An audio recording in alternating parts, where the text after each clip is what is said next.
delayed response, Jack.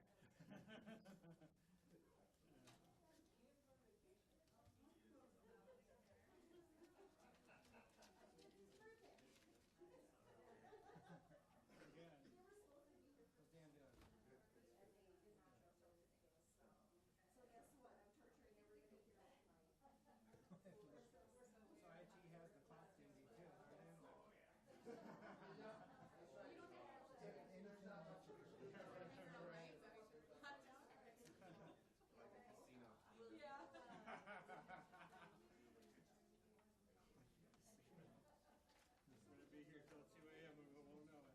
Yes, yes. We're having so much fun. I looked at that, said 401. Oh, that's a good point. Yeah. You gotta look closely. What's her secret is the question. Yeah, really. I'm in on it.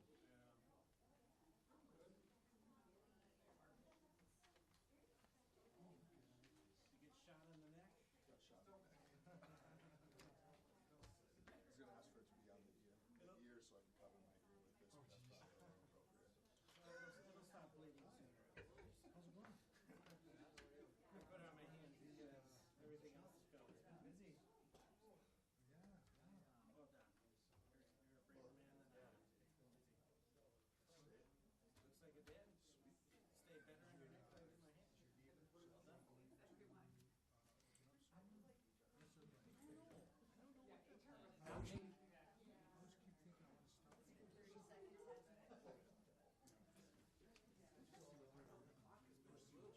I always keep thinking I want to stop. 30 seconds has it. Yeah, no, that's a tactic for the media. Oh, really? Yeah, they made a little bracelet or something. The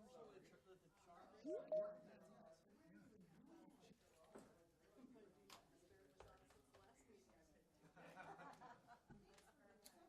I don't think that's a problem.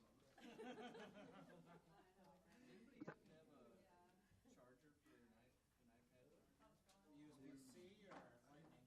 USB-C or Lightning? Look at you, tech guy.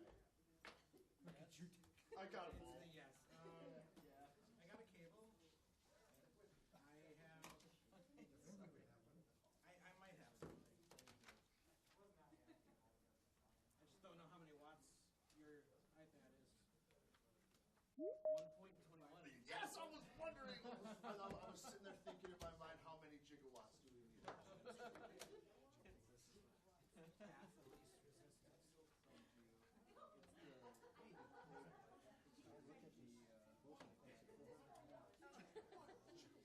That's funny, when I was looking out of the table, yeah, at a distance, it's kind of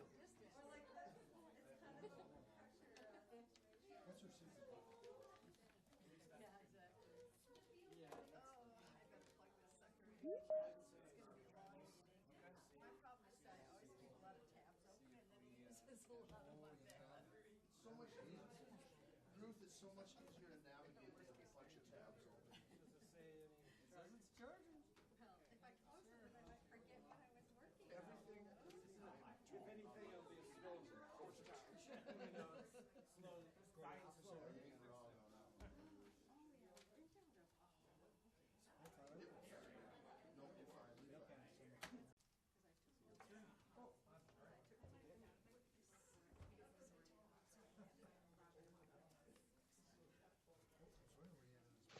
Good evening, folks. Can you hear me okay? I can hear you. Yes, we can hear you, Mayor. Sure can. Mayor's gathering.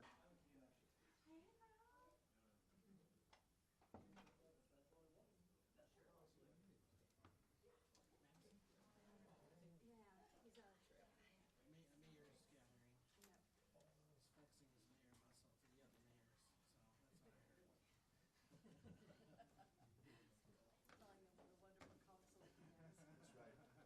Yes.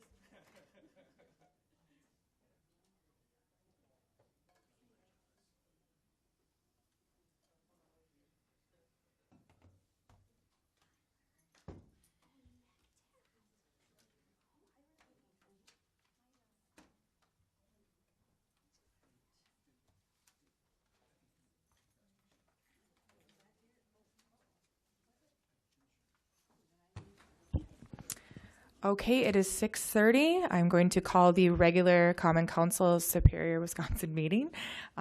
Please rise for the Pledge of Allegiance.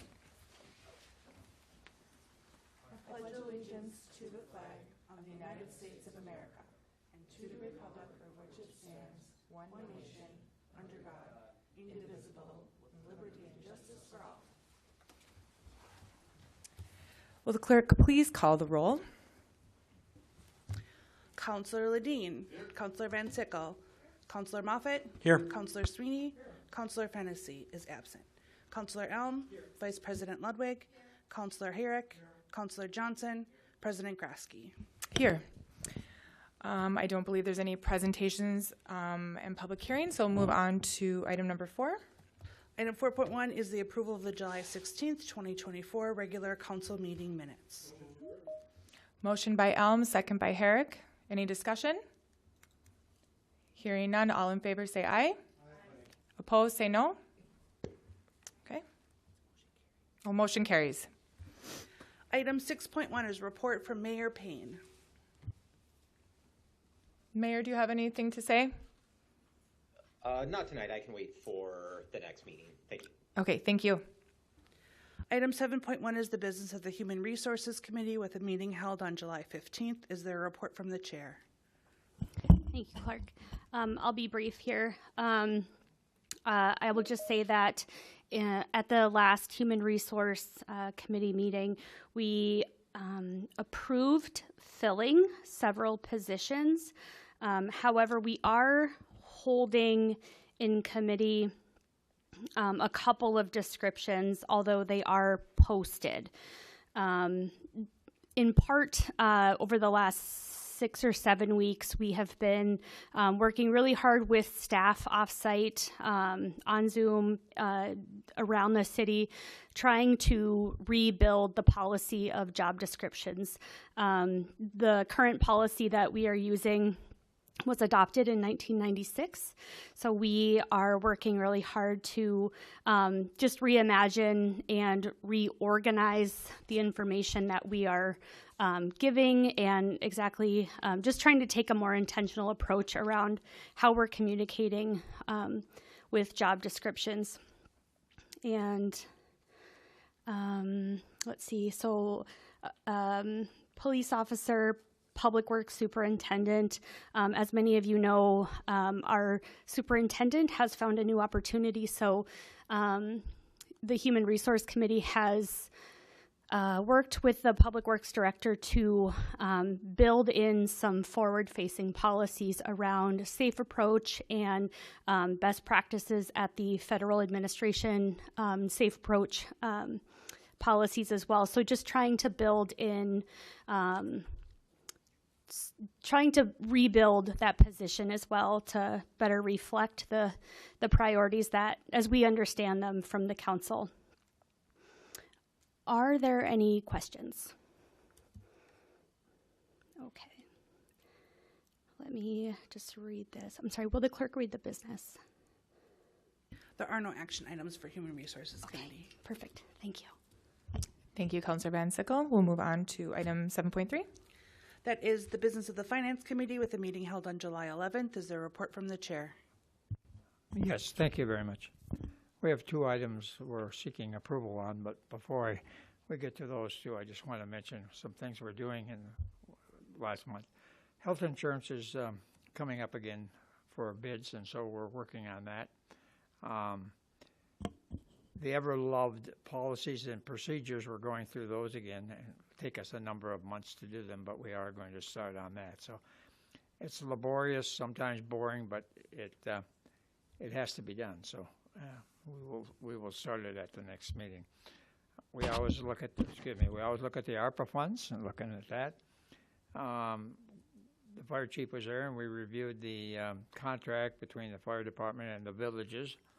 And on all accounts, it's going well. There seems to be no complaints from either side, so we will continue to monitor that and see how that goes. And with the fire chief also is reporting on the new solar panels on top of the fire building, fire hall. And so we're monitoring that on a quarterly basis to see how that that works. It seems as though it may be a little premature, but the early reports are it's going to be a savings for us, and also will be, which we hope, and we will sell back. We hope to sell back some energy produced by that, so that's good news, but we'll continue to monitor that. So the two items I'm asking for approval of is 3.1, that's the landfill credit that is proposed to give to the county for some, I believe it was Parkland trailer court that they had to tear down and haul away, and the other one is 4.2. It's the dragon boat contribution to the dragon boat races, which is coming up. So I will give it back to the clerk for the vote on 3.1 and 4.2. Unless there's any questions, I'll certainly try and answer. Motion by Sweeney. Is there a second to those items? Second by Herrick. Any discussion? Seeing none, all in favor say aye. Aye. Opposed? Motion carries. Item 7.5 is the business of the Public Safety Committee with a meeting held on July 18th. Is there a report from the chair? Thank you, Clerk. Yeah, just a few things real quick. Police Department hired their new coordinated response specialist, Megan Jones. We are looking to welcome her on August 12th. Both the Fire Department and Police Department sent people down to the Republican National Committee in Milwaukee for backup down there. I always find that quite interesting to see what a national political party's rally can do to a state hundreds of miles away, and we are still involved in that. Just a reminder that tonight is a National Night Out.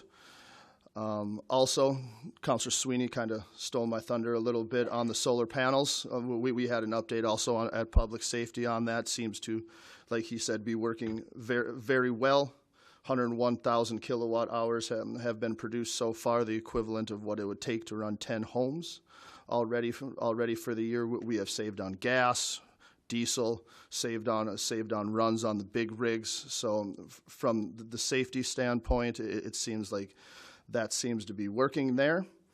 And I will move on to the action items. We just have an update and a removal of calendar parking out in South End. And if there are not any questions, I will ask the clerk to read those ordinances. The first recommendation is to approve an ordinance amending City Code Chapter 112, Traffic Code, Article 3, Parking, Schedule C, no parking on odd-numbered side of street, to add 5,800 to 6,000 block of Butler Avenue.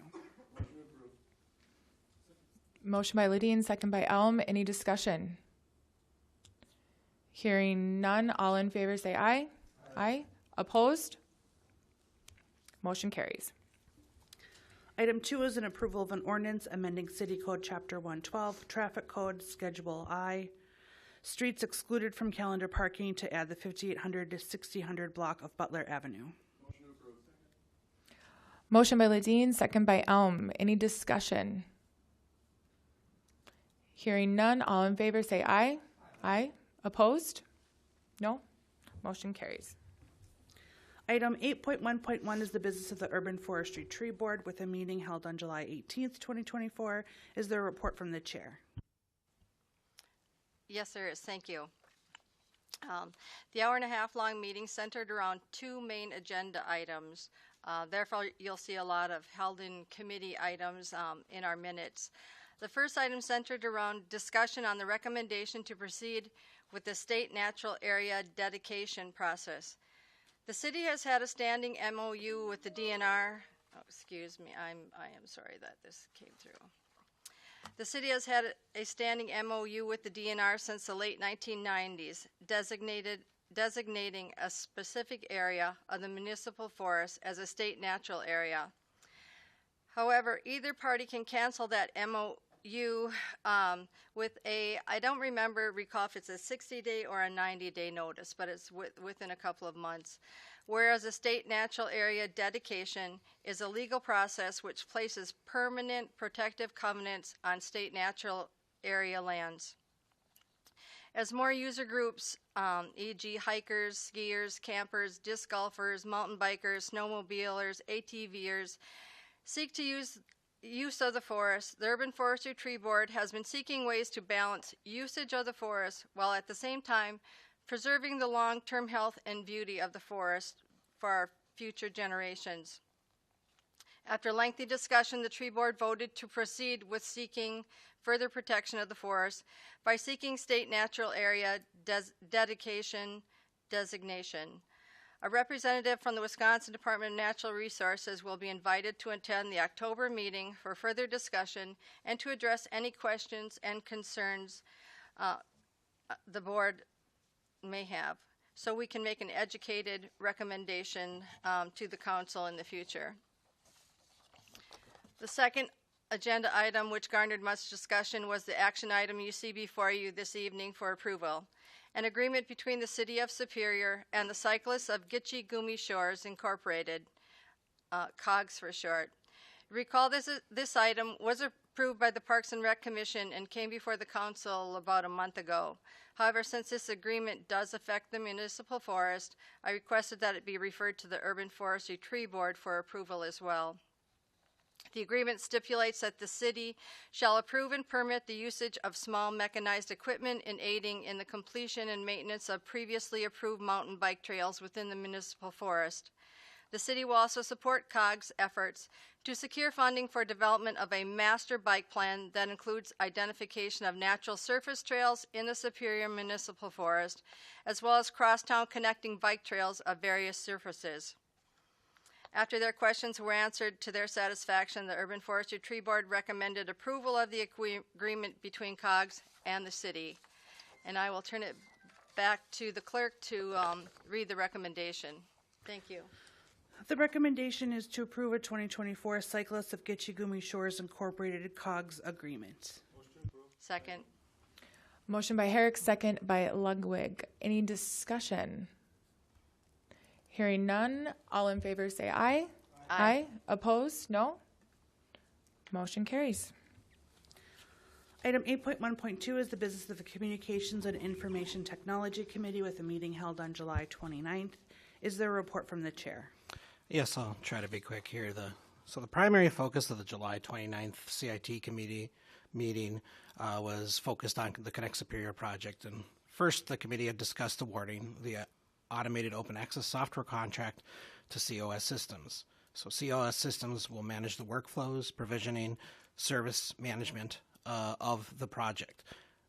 They were vetted through multiple meetings and demos to ensure compatibility and meet the user's needs. The platform will be used by Connect Superior staff, ISP providers, installation providers, and network professionals, serving as a primary customer interaction portal.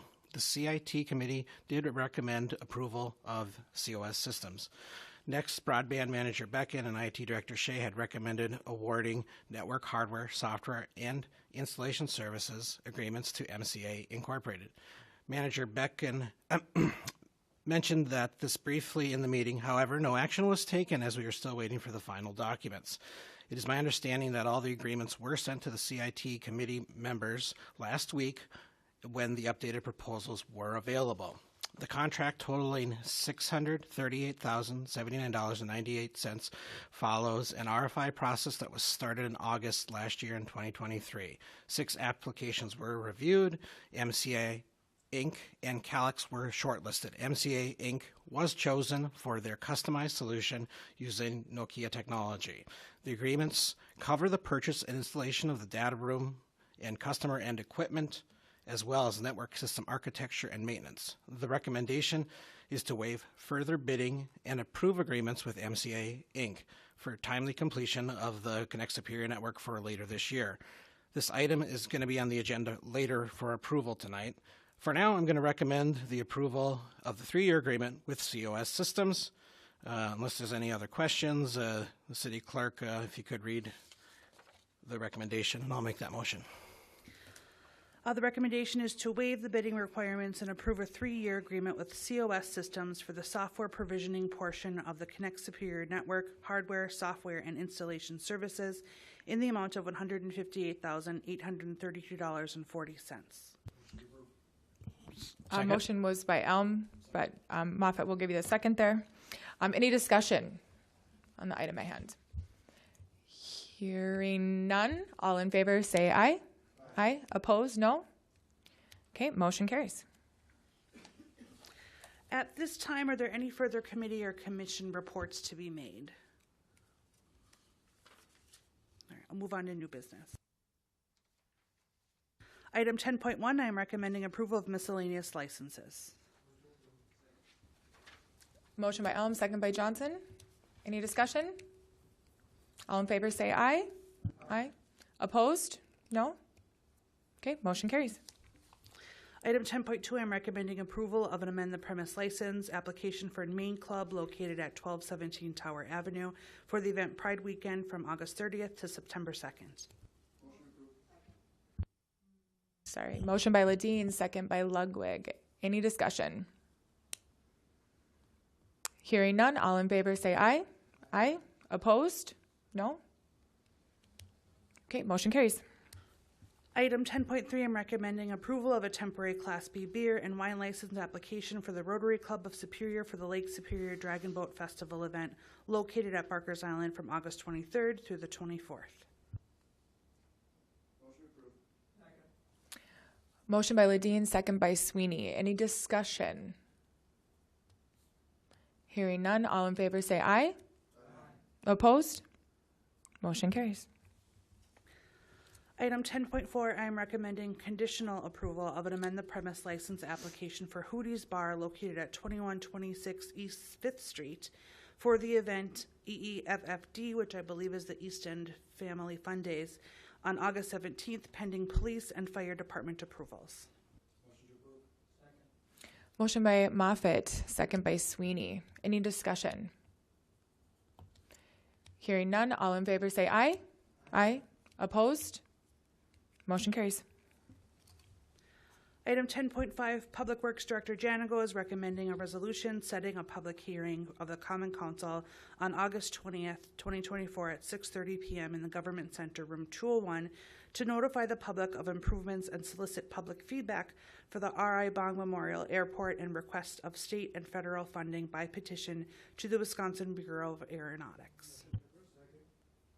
Motion by Elm, second by Herrick. Any discussion? Hearing none, all in favor say aye. Aye. Opposed? Motion carries. Item 10.6, Public Works Janigo is recommending the approval of an ordinance amending City Code Chapter 112, Traffic Code Article 3 Parking, Schedule J, disabled parking zones to add disabled parking signage at 1117 Harrison Street on both sides. Motion by Ludwig, second by Elm. Any discussion? Hearing none, all in favor say aye. Aye. Opposed? Motion carries. Item 10.7, Broadband Manager Becken is recommending approval to waive the bidding requirements and approve two 3-year agreements with Mobile Communications America Incorporated, formerly Lightspeed Technology Incorporated, for Connect Superior network hardware, software, and installation services in the amount of $638,079.98. Yes, it's coming from the ARPA funding. Thanks. Okay, thank you. Okay, any more discussion? I have a question. Oh, Councilor Sweeney. This says it's for 2 3-year contract periods. Is the amount of money, which is $638,000 for 6 years or for 3? We can bring up Manager Becken to clarify, but it's my understanding it's 3. Good question. So yeah, it was a little bit hard to frame that one. There are 2 agreements, and they're each for 3 years. So they're very similar equipment. So it's 2 different equipment packages that we're getting, and they're both 3-year agreements. And when you add them all together, it's that 600,000 number. Okay. So the total in terms of longevity is 3 years? Yes, sir. Okay. So what happens after 3 years? Then we can look at negotiating for the next range of time. So we would not be looking at that same number again. The ones that are after, you're looking at maintenance. So in this number, it includes actual hardware, and it also includes service agreements as well. So at the end of that 3 years, we can choose to re-enter those service agreements. So that's like for maintenance and software, that kind of thing. So is this for the citywide project, or is it different segments within the city? This one is for the first technology hub. So it's called our POP. So this is for the first one. This will serve up to, I believe it's 2,400 individual spots. So assuming we have 10 more 2,400, we could then multiply that by 10. If we were going to do 10, but it's more like 6. But yes, sir, it will be one that goes up by math, yes. No, I'm not, I'm just. Yep, but that is how it would work. Easy to round out. Okay, thank you very much. You're welcome. Thank you, Manager Becken. Sweeney, or Councilor Sweeney, did you have any more questions? No. Okay, thank you. There's no more discussion. All in favor of item 10.7, say aye. Aye. Opposed? Motion carries. Okay, it looks like we have some business by public. We have 2 people signed up. Sure. I will call your name up, and just a reminder, who has signed up, you have 3 minutes to talk, and at 30 seconds, before you're done, we will remind you of that. So it looks like John Ramos is first signed up. If you want to come up to here, do you know how to turn the microphone? Okay.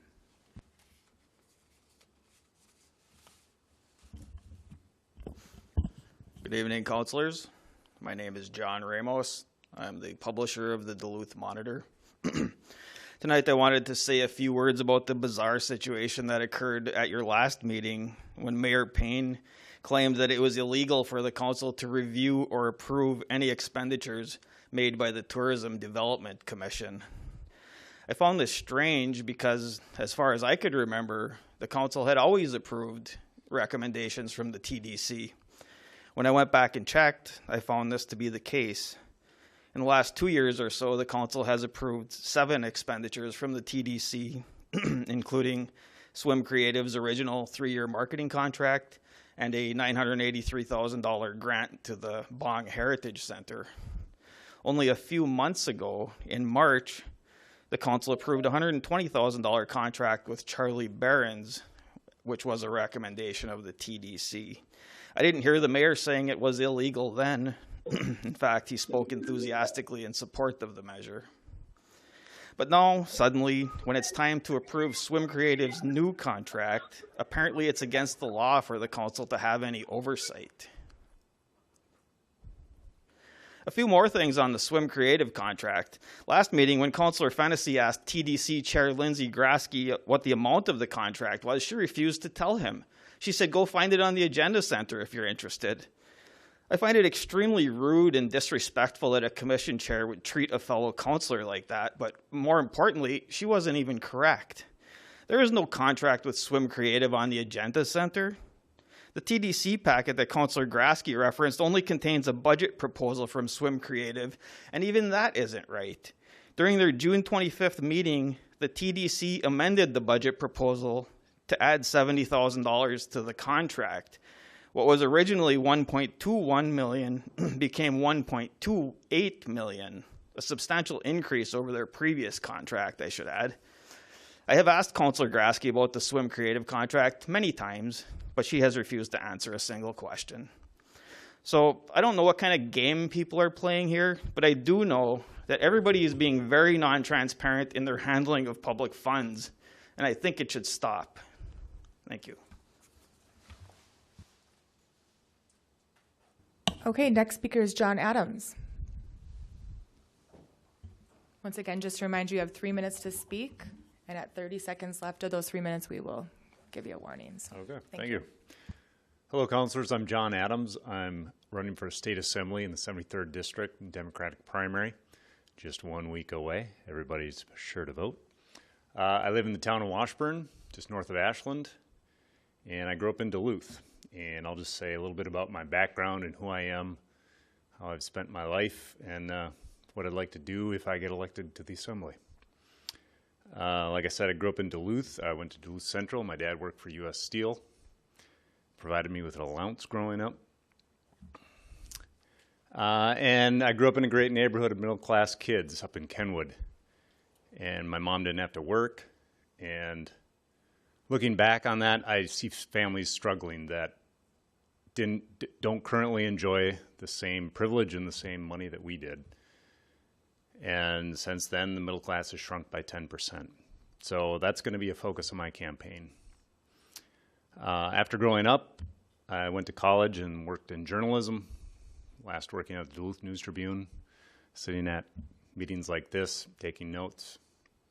My best definition of journalism was I wanted to afflict the comfortable and comfort the afflicted. And I still want to do that as a potential legislator. The past 12 years, I've grown vegetables for a farm cooperative called Bayfield Foods. We distribute in northern Wisconsin into Superior and into Duluth, delivering to schools, Bayfield apples, and all kinds of products. There's 20 farms involved.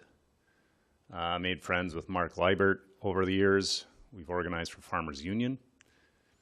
And one of the things I want to do on the campaign is help bring the rural and city people together. The fact that so many cities are voting blue Democratic and almost all of our rural areas are voting red is very concerning to me. I think that, compounded with the income gap in this country that's out of control, has caused people to become very polarized and angry, and it's driving the vote in the wrong direction. And I think as city councilors, as state legislators, and as federal representatives, we need to start providing things like housing that haven't been a traditional role for any of those levels of government in the past 50 years. And so the steps that I see Superior taking in that regard, I want to reward.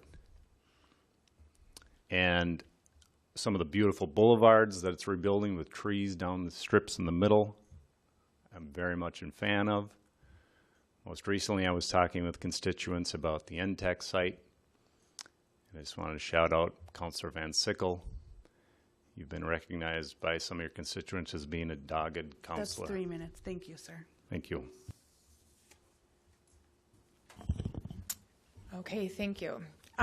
Councilors, I wanted to entertain with you maybe a 5-minute break before we come back, before we adjourn, if no one is opposed to that.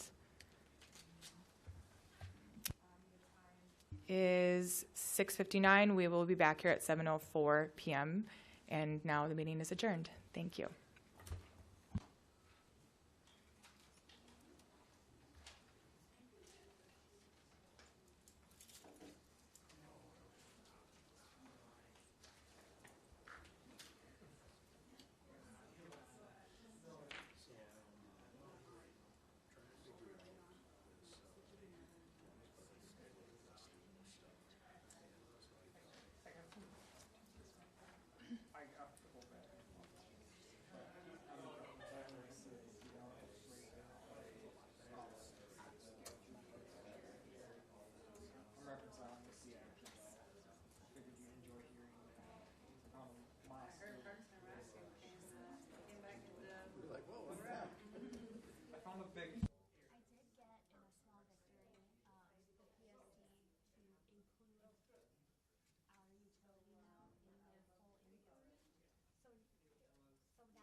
Counselors, it is 7:04. If I can have you return to your seats, develop your conversations. Thank you.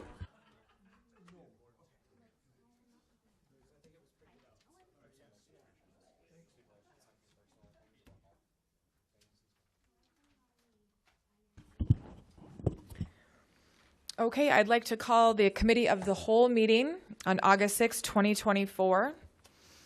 Can the clerk please do the roll call? Mayor Payne. Here.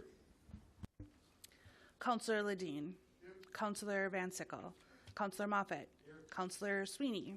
Councillor Fennessy is absent. Councillor Elm. Councillor Ludwig. Councillor Herrick. Councillor Johnson. And Councillor Grasky. Here. Seeing no new, or sorry, excuse me.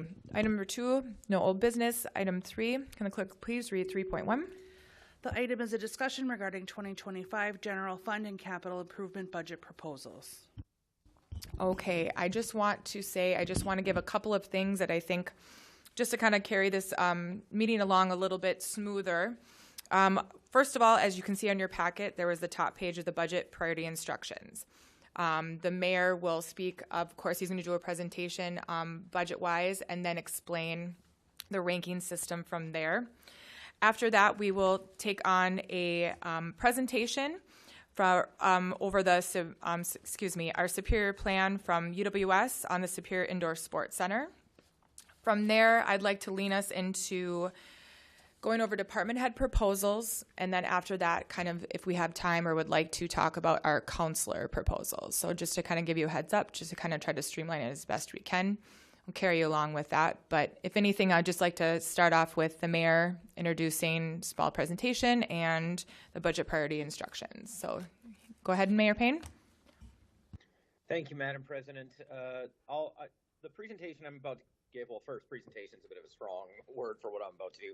I just want to explain the process that I'm hoping we can use over the next few weeks until we have a budget proposal. So the statute and our ordinance gives us a pretty set budget process. The mayor is responsible for authoring a budget and presenting it to the council, a general fund budget, and presenting it to the council by the first council meeting in October. Then we have a number of statutory deadlines that the council has to meet to adopt the budget. Like any other legislative body, you can amend any part of the budget that I present to you. You could throw the whole thing out and start over, but you do have some deadlines to meet in order to successfully run the city of Superior. Over the past several years, we have been consolidating many other budgets besides the general fund. And for those don't know, the general fund is our basic operating budget. Most of it is salaries, but it's the day-to-day money that we need to operate the city. The several other budgets that we've been bringing in, first and foremost, is a capital improvement plan. 5-year budget with the large singular expenses that are generally one-time, very large expenses. It also funds some of the rollover funds like equipment and vehicles, streets improvements, parks improvements that can also that need some flexibility over the next couple of years. Finally, one of the big additions from last year that we're going to expand this year is we're going to start bringing in more of the enterprise funds. Now, enterprise funds are those funds that have their own dedicated source of revenue, whether or not they balance. So some of them, in fact, most of the time they don't balance. Most of them have relatively large surpluses, which is what we want because they pay for their own capital as well. They also have some of them, or rather just the landfill, would run a deficit, but for, well, actually that number of small sort of enterprise funds, sort of rollover funds that are pretty procedural and dull. They will all be brought to you eventually. But my goal is to eventually have one budget book that reflects all of the funds that the city of Superior raises and spends throughout any given year or 5-year period. The biggest problem with the process as it's laid out in the ordinance and the statute is that you don't come in until the end. So we will have done all of the hard work, and then you would be forced to undo all of that in a very short amount of time if you disagree with what I'm bringing you. So from the beginning, from my very first budget, I've tried to be a bit more collaborative about this process and to solicit your opinions, your priorities, at the very beginning so that in October I can present you a budget that you would substantially agree with. Ideally, I'll be presenting a budget for which there's broad consensus among the council and the public at large. So your job here tonight and in the next 2 weeks, as I ask you to give me your feedback and your priorities, is to think about what does your district need, what does the city need, what's most important to you, what's kind of important to you, and what generally do you think is important to the city as a whole. The process has evolved every single year, so you're going to see some changes. The biggest change that you're going to see in the exercise, the actual sheet that you're going to fill out, is it's going to look bigger.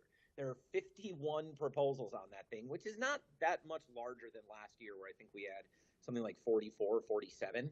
The difference now, though, is the general fund and the CIP are smashed together as one worksheet. And the reason for that, I hinted that I was going to do this last year. The reason for that is the CIP and the general fund play off of each other. If we spend more in capital, that's less money that we can spend on the general fund. If we spend more in the general fund, we're going to have to supplement that general fund with revenue from the CIP, and that's less capital that we're going to be able to do this year and over the next 5 years. So they really do play off of each other, and it's going to be important for you to express what really matters to you. So if you want to see new staff positions, that's going to come at the cost of some of those big purchases like parks and streets. And I think you see that when you look at the budget book, so it should be reflected in the process up front. Now, I've adopted the 3-part system that we previously used for the CIP, where we distinguished between whether a project already existed, has been previously proposed, or is new, and I've applied it to the whole budget. I also said I would be doing this last year. So the existing proposals, you see that on the first page of the ranking sheet, is all those things that we're funding on a year-to-year basis, either in the CIP or the general fund, the common stuff. What's missing are those things that we're definitely going to fund, like existing staff. We're not going to cut any staff in this budget. I mean, I guess never say never. I have never cut staff in the budget, and I do not intend to. Previously proposed, when you have recommended things in the past, but they did not get funded, I have tried to take note of that, and it's actually been written into the CIP. So in the past, you've seen projects that had $0 for funding.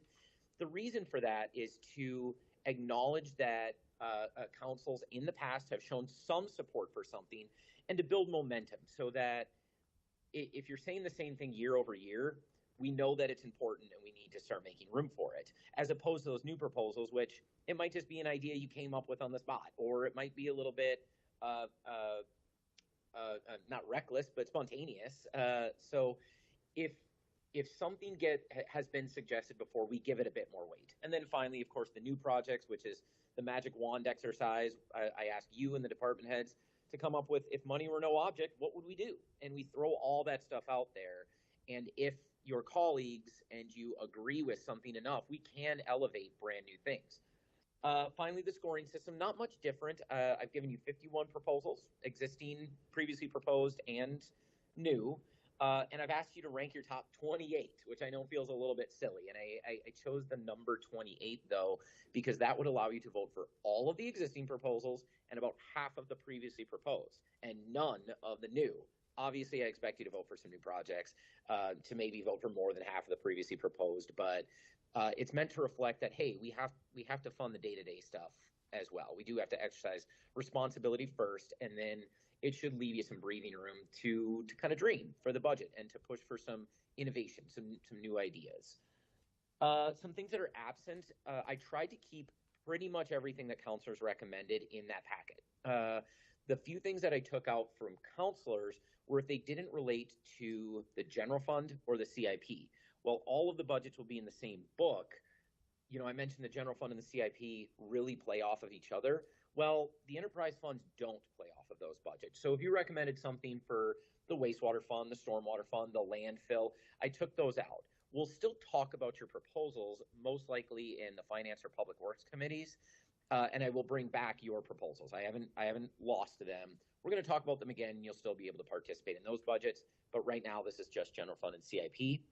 And then finally, you'll see that many of you recommended specific parks improvements or specific street or sidewalk improvements. Those proposals are in the big packet so that we can see what councilors are talking about and what they want to really see. But the way these large budgets work, especially in the CIP, is we fund things generally and then make more plans later for the specific projects. As an example, streets improvements is one line item in the CIP. So if you wanted North 5th fixed, or you wanted a corner in Billings Park cleaned up, we can do that stuff, but you just want to vote for streets improvements, and we'll figure out exactly what streets improvements we're doing when we make that budget later in committee and pass that by council. Same thing with the parks improvements. I know you want your favorite parks spruced up. We can do that. What you want to do is look at the existing parks capital plan. Maybe you want to fund parks more so we can get to your project earlier, but then we'll set the process of exactly which park is getting built and when. We'll set that whole process in the Parks and Rec Commission. And so you'll still have plenty of room to influence that. It will still take council votes to pass that budget as well, but we're keeping things general right now. The last thing that I took out were things that felt like administrative decisions that I can just do in the budget. And that the most common thing there is if a proposal asks for us to get rid of a source of revenue, for example, I could just decline to write that in and we could do a policy. An example, I'm not promoting this as a policy, it's something we could discuss someday, but if, for example, we wanted to stop charging for alley paving, we could do that, but that's just erasing revenue. That would be a different policy proposal. It need not be in the budget. So if there are questions, I'm happy to answer them. I will answer any questions you want right now. Mostly about, I think I'd like to get any questions about the process out of the way, but I'm happy to entertain questions at the end as well. But if I can answer any questions throughout the night about any of these proposals, how the budget works, how this exercise works, I'm happy to do so. After we conclude, take these packets home with you. If you need more information, follow up with an email. If you need a packet again, shoot me an email, I'll send it to you. And please, before or at the next council meeting, bring back your list of 28 ranked priorities. Thank you, Mayor. I have a small question for you. On the back of this packet, there is district goals, citywide goals. Would you like to explain a little bit on that? Yes, thank you very much. That is also new. I have to give full credit to Councilor Sweeney for that. That was his idea, and really, it's just how he did priorities-based budgeting every year. He wanted to express it that way, and he asked me to incorporate that into priorities-based budgeting this year. And I thought that was a great idea. It's a way to go beyond just the number ranking system. So please fill that out at your pleasure. Well, you don't have to fill it out. If you do, it will influence the budget. That's my commitment to you. It's a way of expressing your goals for your district, a goal for the whole city, and it better lets me build a budget that not only has consensus with the whole council, but a lot of years I really try to make sure that every individual counselor has something they really care about in the budget. It's also a chance for you to write, do things like write your bios, talk about what you care about, and we'll put that in the budget book. It's your chance to speak to the people of Superior in our largest policy document. And we do publish this book. We're going to put it at the library. We're going to have it available at City Hall. It'll be on the website. And so there's going to be a Counselor Ladine page in there, and this is your chance to write your page. Thank you, Mayor. Are there any questions by the council specifically on the budget priorities instructions at the moment? Councilor Herrick. Yeah, just one question, Mayor. You mentioned as far as when we ranking these, the existing expenses, I mean, if they're already existing, we're pretty much probably looking at, like you kind of mentioned, approving all those or ranking all those. Is that correct? And then just basically the other 7 that are left go to the other 2 categories? Close, but no. You don't have to vote for any existing expenses if you want to. You can vote for all new expenses if you want to. By voting for, when you vote for existing or previously proposed expenses, though, they will rank higher. So you get a certain amount of points. So your first priority, that number 1, will be valued higher. It's going, in the end, there's going to, and this is all explained in the packet itself, how we rank them. But for example, when you vote for the first thing, that's 28 points, whatever you vote for. And if it's an existing expense, then we're going to add 50% to the total score. So those things are almost always going to rise to the top. That's very intentional because we want to make sure that we're sticking to our, we're building some consistency year over year. And the reason we build in those safeguards is because, and it's a little bit of a warning, this scoring system will matter. And if you try to game the system, say like, well, the mayor has to fund, streets, something like that. He's not going to not fund streets. If none of you vote for it, you're telling me that you don't care about streets. And I will put a bunch of money into a whole bunch of new projects, and we will kind of scrape by on streets if that's what the council tells me to do. Plenty of cities do that, usually because they're broke, but they do. And so you do have to exercise some responsibility. The system is designed to elevate responsibility, but it can't elevate something if you don't give it any support. So no, you do not have to put all of your points in existing. And if you don't, it's not going to be reflected in the budget. So if streets, and the other warning, we're going to publish what you voted for. It's all going to be public. Your district gets to know what you care about. So if you just only vote for the new stuff, I'm not saying don't vote for the new stuff. Please do have some fun with this. But you got to do the responsible work first, just like me. All right, thank you. Councilor Moffett. Do you have any projections on what might be available to spend? So for example, if we have our existing expenses and we maintained those at the existing amounts, is there money that was on other things last year that, like, there's this extra category of surplus that can get applied to the other areas? Like, just trying to get a ballpark. If we get a request for one thing's, a $5,000 request and another thing's $1 million request, what's available? Not only is the answer to that question no, it's a huge no. Right. We have no clue. Now, there is a surplus from last year, and that will be my proposal for how to spend that will be part of this budget proposal. Every single year with the surplus, I start with, putting it back into financial funds and controls that increase the financial stability of the city. Sometimes there's money for fun stuff, but priorities-based budgeting will apply to that surplus, about $1 million. So there's extra money. We got some things we should shore up, some liability funds and stuff like that. But the main answer to your question is definitely no. There's a lot of huge variables in our revenue, and we won't know any of them until much later. And if that's frustrating for you, I promise it's frustrating for me too. This budget starts out at a huge deficit based on our projections. We just project everything being flat, and I think we're about $1 million in the hole right now. And now there's a lot of reason to be optimistic, though.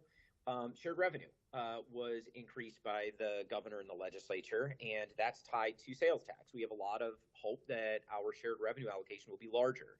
The terminal tax almost always goes up, but we never know how much. It could be a very humble amount. It could be millions and millions of dollars. And I have seen $2 million increases in the terminal tax. If that happens, that's $10 million we can spend in capital over the next 5 years. But also those things could not happen. And so we just don't know. We'll start seeing a lot of revenue numbers in late August, early September, and a lot of them will come in at the very end, especially terminal tax. Sometimes the capital improvement plan, I'm finishing that days before the council meeting where I present this, because that's when I get the terminal tax numbers. It's also why, this budget used to be presented at the first meeting in September, and we never had our revenue numbers. So we'll get it, but we're gonna make a very conservative budget at first. Take all these things that you're supporting, your biggest dreams, set them to the side. But that's why this exercise is important. So when the money starts rolling in, we know what to start funding. So don't worry about it. Imagine you got no end of cash when you vote for this. Thank you, Mayor. Any other questions from the councilors? Councilor Elm. I just wanted to make a comment in terms of the process and everyone understanding this is some of the request forms, the dollar amounts don't fit. If some of them, if they're over like $1 million or $10 million, there may be a zero missing. So pay attention to the comma, I guess, when reading that. And I think it's just important that we are all aware that the form doesn't fill the entire amount on some of these. So, thank you, Councilor Elm. Any other questions from counselors on the budget priorities instructions? Okay. Thank you. Right now, I'd like to invite representatives from the university here to give us a presentation on the Superior Indoor Sports Center that is in your budget packet. They are not numbered pages, but it should have been towards the top.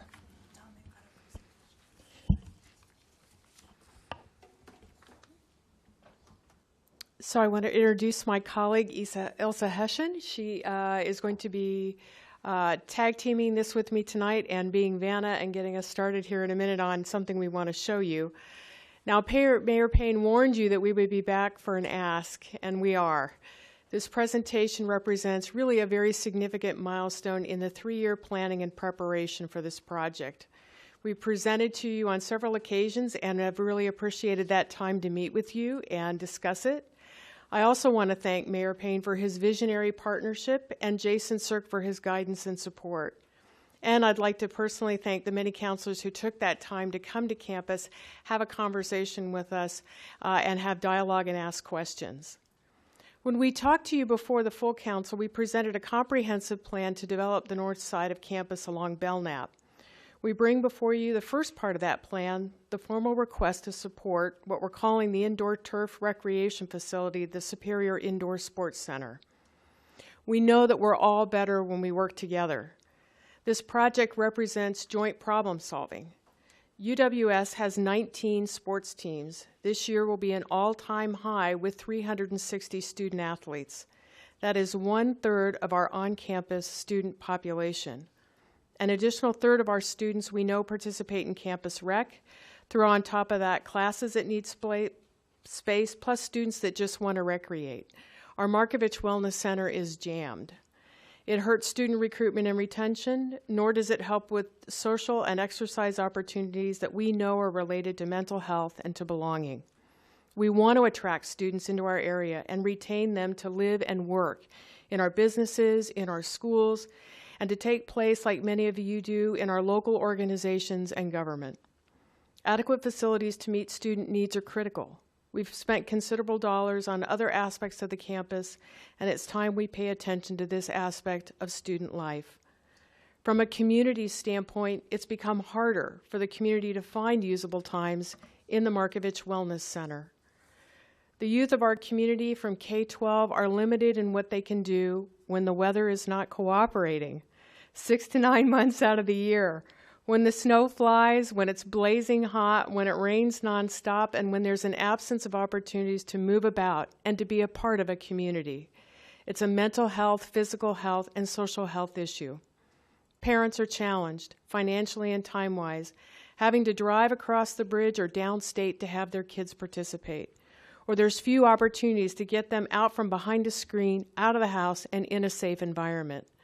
Our Yellow Jacket camps are filled the minute that they open. I also think it's important as people decide if this is a community in which they want to work, live, and raise a family. And frankly, the old football field is an unusable eyesore. It does nothing for the university and its students, nor does it help the community with its needs, including economically. I think we can do better. This space solves those issues for everyone. You've been provided with a slide deck that provides the size of the space and what it can do. Each slide depiction shows how the indoor field can be used and divided. And what Ilsa is showing you is the animated fly-through in and around and through the building. Our high school and college students and adults will now have an indoor space to practice. Soccer, lacrosse, baseball, softball, all can be accommodated.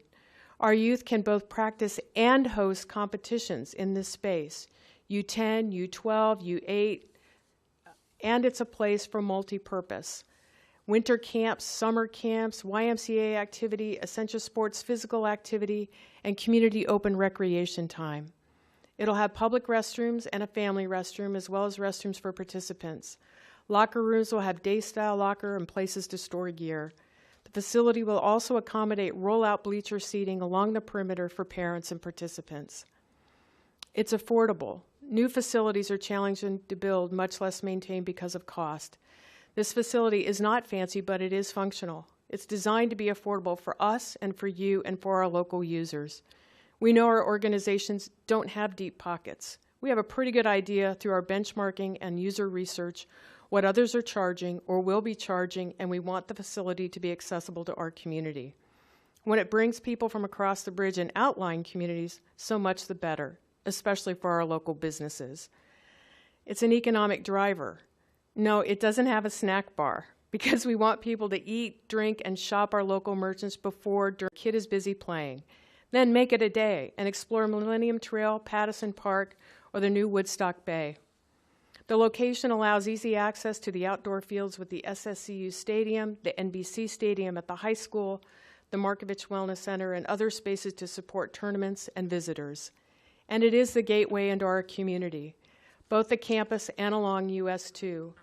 It says to people traveling that Superior is on the move, that Superior is an active and vibrant community. What do you get for your dollar? Well, we also take on the operations cost, hiring and staffing, repair, maintenance, now and for the long haul, turf, building, snow removal, groundskeeping, parking. We provide safety and security measures essential for bringing youth and visitors into the area. There'll be a coordination of community rentals and events, management of summer camps, and synergies with our other facilities and with our high school colleagues. It's community driven, because you're going to ask, what's the response been? Our community partners have been involved in the planning all the way along and are excited about the possibilities. From Rampage Softball to the Chamber, from Parks and Rec, our school district to SYO feedback. It's all been positive and folks are excited. And finally, it will be a shared asset. There is enough time for everyone. Our community will get quality time for its access. Our students will get the space that they need. And there'll be more programming for families, and open time will be available. In addition, more time now opens up for community access in the Markovich Wellness Center. The bottom line, well, the cost of this facility, just had a meeting on Monday, is over $22 million, which includes grounds assessment and prep, architects, construction, equipment, etc. Thus far, the Universities of Wisconsin system has fronted the nearly $1 million for the developers, from feasibility to the completion of schematic design. All the while, we've been working hand in hand with the mayor, the city, Parks and Rec, and with our community partners. Partnering with the City of Superior and your $10 million contribution for the cost of construction will make it a reality. We can support our youth in our community, help the university thrive, drive economic growth to the heart of our community, in addition to being the first indoor turf facility in the Twin Ports. And better yet, because it's not a traditional state project, we have the flexibility to access local material and labor. We have worked hard to secure the remainder of our portion of the funding for the facility, and the system has approved us moving forward. We are committed to debt service for the next 30 years because it is the right thing to do for our students, for the future of the university, and for the community. I want you to understand that through their commitment, the UW system is stating that it believes in our campus and it believes in the value in this community. This doesn't happen every day. It is up to you because it can't and won't happen without your support. We've exhausted the possibilities for outside grant activity for the construction part, although we're working very closely with System on issues concerning sustainability and green as much as we can within the facility itself. Together, we could see this facility break ground as early as this coming spring. Together, we are keeping our community truly superior. We look forward to continued dialogue. We thank you very much for your time tonight, and we hope that you're as excited about this as we are. Thank you very much. Just want to open up the floor if there's any questions right off from the presentation from counselors at the moment. If there are not, I'm sure that if you do after the fact, you can, oh, I'm sorry, excuse me, Counselor Sweeney. Thank you. Who's going to be in charge of this? Who's going to be the management? We would manage the facility, plus take on all the operations costs, setting aside the capital that's responsible for maintaining the facility, putting on new roofs, replacing the turf, all the ins and outs that go along with the management of a facility. Just so I'm clear on this, when you say we, you're talking about the university? Their university, yep. Snowplow, parking, you name it. I'm sorry? Yeah. Okay, thank you. Councillor Johnson. Thanks for that presentation. It was nice meeting with both of you last week. That wasn't this week, was it? No, it was last week. Sorry. So I wanted to comment on a couple of things. One thing that I didn't hear in there that we talked about last week was the funding on your end. You're committed to, I don't want to put words in your mouth, but within our discussion, you were committed to making sure that this was not on the backs of the student funds or student fees. Is that correct? Correct. So many of the facilities that students tend to use on campus, like the Yellow Jacket Union, the Markovich Wellness Center, were funded through referendums and students having to support a portion of that with student fees. Our student fees are already very high. I think they're one of the highest in the UW system simply because of our size. There aren't as many students to spread the cost across. And we wanted to keep access to this not on the backs of students. And so we didn't want to go to them to ask them for yet more money to support another facility. Thank you for that. You mentioned, in speaking of access, you mentioned, a partnership, which I strongly believe in, and community access specifically for our residents here in Superior outside of their normal practices, rental facilities, those types of things. Is your vision for this seeing it more as like an open indoor park for residents to use, or is this something that would come with a membership for our community members? So it would be a combination of many things. So aside from the general university athletic use, we envision that it would be open for outside organizations to come in and rent the facility. But much like Westman, who has open skates, we would imagine open rec time, especially during the winter months where we know people are cooped up, dying to get out, driving the parents crazy, looking for a place for their kids to go and run around and expend that excess energy. So we're very mindful of helping create opportunities that would serve our community really well.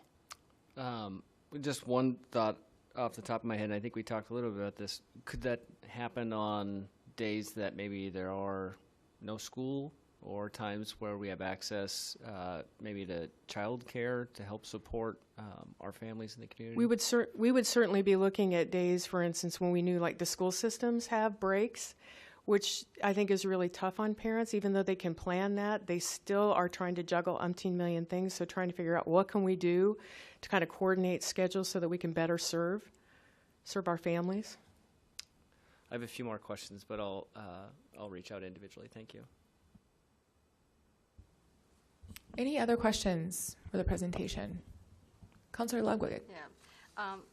Thank you, Councillor Johnson, for mentioning the open access. I know the Chancellor knows that was an issue with me when we were having our individual discussion. I know that you mentioned sustainability and green. Does that mean when you're designing this building, are we going to do anything with like geothermal or solar panels, or as far as heating and cooling of the building? I'll let Ilsa talk to that because they just had a meeting to talk about it. Absolutely, Councillor. So part of our discussion yesterday was working with our consultants to see what potential funds might be available, either IRA funds or additional federal dollars to investigate additional sustainability. We as a system have a requirement for sustainability, and this still would go through, still as a state structure, we have a sustainability requirement, so we would look to meet those in many ways, but we're looking at additional funding to potentially cover above and beyond the requirement. Okay. And then one last question, sticking with that theme, I know I read about the Sonotag field house that down in Eau Claire that was just designed, and one of the things that they mentioned too, besides the geothermal and the solar panels, was parking, like using pervious pavers, electric vehicles. They even had, I think, 10 charging stations that they were going to provide, and actually reward people with electric vehicles for closer parking if they had electric vehicles on saving energy. So have you considered, that type of thing with the parking lot close to this facility? Yeah, parking is absolutely a part of that sustainability conversation, as well as access, right? So we know that, so one of the small, but one of the conversations was, do we put a sidewalk along the west side of the building, right? So both, it would speak to folks walking along Belknap or wanting to create that pedestrian-friendly experience for folks to access, not just from Mortarelli, but also along the west side of the building. But then that comes at a hardscape question, right? Do we really want to lay down an additional sidewalk? So I think we're going to balance both the parking and accessibility of the facility with exactly, you know, sustainability questions, the cost question, what if we spend this money here, what would we need to trade for that, right? So we're trying to put together a list of what those decisions look like so that we can ensure we're making the greatest impact for our dollar. Right, thank you. Yeah. Councilor Sweeney.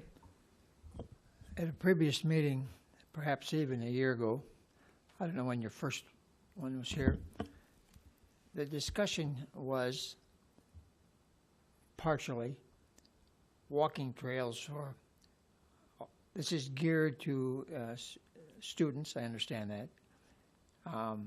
But is there a component in there at all for, and a year ago I asked this question, I'm going to ask again, and I recall the answer, but I won't tell you what I heard, are there going to be any people, senior citizens, that can use a walking, call it a trail, call it a path, whatever it is? Where I don't hear that now, and maybe I wanted to hear it and I didn't. I'm not suggesting you said that, but that was my understanding at that time. So could you elaborate on that, please? Yeah, the facility itself would not have a track on the inside. But what it will do is alleviate traffic out of the Markovich Wellness Center that does have a track inside that can open up for more walking. And in addition, the stadium has got now a track that will be accessible for walking.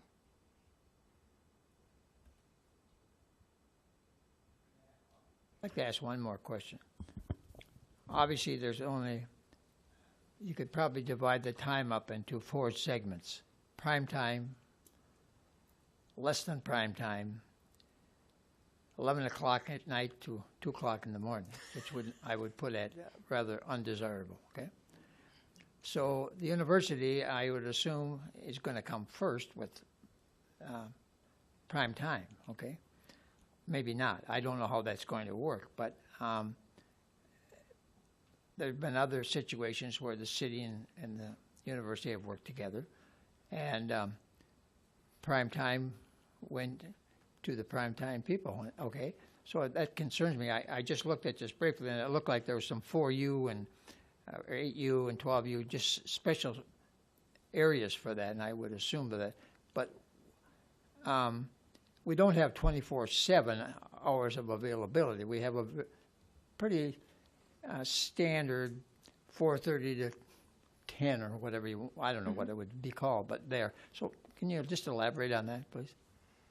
Yeah, if you understand my question. I do. You want to know, I think I'm hearing that you want assurance that community access isn't going to be somehow squeezed into the non-prime time, 11 p.m. to 2 a.m.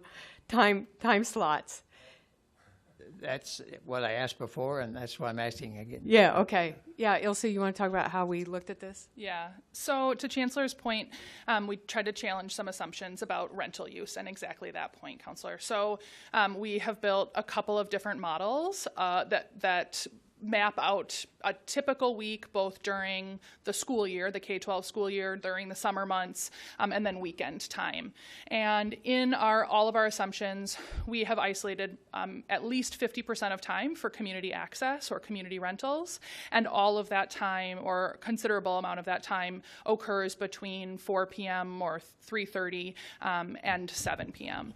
and then the weekends. So we know that as an economic driver, we may be able to attract tournament play or outside, superior organizations may want to use it as rentals to host an event. That's going to be opportune time on the weekends for that. And then in the afternoons and in the early evenings, we know that that's prime time for youth athletics to practice or for rental community group users, since it's kind of those after work hours. So in working with our director for athletics, we have negotiated and isolated that he'll move around, or the athletic teams and the coaches and the players will move around their practice times to accommodate that community rental use. So they'll largely practice early in the morning, not from 11 to 2 a.m., but they'll practice or maybe early in the morning or during the day. Which is actually far better than what they're doing now. I mean, the hours that their students are having to practice are just nuts, which aren't good for their health and well-being either. So actually, it opens up times when they can make better use of it and leave the prime time for community access when they really need it, which is in the evenings. I'm going to go to Councillor Elm and then Councillor Johnson. Thanks for the presentation tonight and taking the time to meet with me last week. And hopefully I wasn't too difficult in some of the questions I asked, but I appreciate all your efforts so far, and this is pretty exciting for the community. In terms of kind of the priority access that was just discussed and the modeling, if we're all for this right now, that's great, but I'm concerned, like maybe 30 years from now, we're all different folks in these positions, and is this something that could be like an MOU between the city and the university to ensure that the access is still there in the future, or is this a term that you see dropping off 30 years from now after that your debts are paid off, for example? Just to kind of explain the longevity of those assurances. I think it's a good question, Councillor. We definitely want all of you to feel comfortable and secure in the future of this. I think there is some natural assurance in the sense that because we aren't allocating student fees for this structure, and we'll need to maintain maintenance, we will need to keep it a rentable facility, right? We'll need to upkeep it, keep it rentable. And so there's some assurance there. I think if you want to talk more about what that could look like, we're happy to entertain a conversation, but right now that hasn't been a part of the conversation, but we certainly can set up an additional meeting and talk. Thank you. Yeah. And one of the questions I asked you in the meeting is, what if your ask is $10 million from the city? And what if we don't give you that? What if we give you $8 or $5 million? Obviously, we want to do the best to make this possible and understand the risks that are involved with that. But I don't know if you could just touch on that, just so all the other councilors are aware. So I will tell you, to be frank, we have stretched ourselves about as far as we can go. And if we don't have the full support of the council, I can't envision a way that this can move forward. Thank you. Thank you. You just kind of stole my thunder on that one, Councilor Allen. That's going to be my first question. But my second question is, how has the city and the university worked together before? I know Westman Arena was mentioned in our brief discussion last week. How did that agreement go, and what things could you do for this current agreement that we might be able to build on from our last adventure together? So Westman was a little bit before either of our time there, and so we don't really we don't have a lot of background, but we do know the only reason that it got built was that it was a joint public partnership, that it was a shared vision with the city about building that arena. So we know at some point, I think the city wanted out of it, and then we, in a certain sense, bought them out or bought their portion out so that it became just the universities. But this precision in that description that I just gave you is about the... I can follow up with him individually, but can I ask about you can ask. We'll just determine that. You might not answer. Okay. Maybe. We'll see. So I'm guessing we don't have $10 million to cut you a check today, so we're probably looking to bond some of this. And so, Director Reinert, could you talk a little bit about how that bonding might fit into this, or if the mayor is on, if he could address that? How would the bonding fit into this budget process? Go ahead, Mayor, if you have something. Yeah, we would definitely have to bond for it. The $10 million is not sitting there. It's hard to say exactly how we would pay for it right now. Like I said, I envisioned a world earlier in the meeting wherein, we get a $2 million terminal tax increase. Well, over a 5-year CIP, that's $10 million. So, it could fall out of the sky. It has before, but we would not want to assume that. It would be a bond. As I've talked about this the past few years, we are in a position to bond for it. We have the bonding capacity, even within our very strict local requirements for bonding. It would absolutely max us out, but it would stress our bonding capacity. So it would be the big thing we work on for the next few years, absent large sources of revenue coming in. So if our revenue just continues to climb, then we get more access for bonding because we can pay down debt faster. But yeah, it would be a bond. It would be an expensive one. It would be the biggest project we're working on probably for the next 5 years. I think that may not end up being true, but it's safe to assume. And but we can afford it. You're going to have to support it for us to do it. But if your worry is, can we afford it? Yes, we can. That's kind of what I was getting at. Thank you. Okay, Councillor Herrick and then Councillor Van Sickle. Thank you. Hi. Thanks for the presentation. That was great. And thanks for the meeting that we got together. It was great to talk with both of you, of course. A couple of things is, of course, the university has, well, knowing this from when I went there, and then also and it continues, is the big parking situation. How would that work for the citizens to be able to come there and, use the facility and be able to park without any problems in that area? I think we're open to solutions, right? But I think isolating certain parking spots or maybe a whole parking lot, it's going to be adjacent to the new SCCU stadium that's going in right now, and we know that will be the same consideration for that facility. So whether it's hours of the day, right, or whether it's certain rows of parking, I think we are currently talking about that for SCCU, and certainly that will continue for this. I don't think we have a specific answer, sure. But yeah, we definitely want to make sure there aren't campus tickets being handed out. Sure. And then one other question kind of related to that. Then as far as citizen access, now I understand, of course, with the groups that come in, as far as rental fees there, I'm assuming, or correct me if I'm wrong, that the general public will be able to use the facility with no charge? Is that correct? Or will there be a charge? Or? Well, when we imagine things like the open rec time, that would be no charge, just like it is with Westman. Okay. So it's like, hey, come in. These are open hours. Bring the kids. All right. Come run around. Okay. Thank you. Councillor Van Sickle. Thank you, President Gresky. Thank you, Chancellor. Thanks, Ilsa. I just have a couple of questions.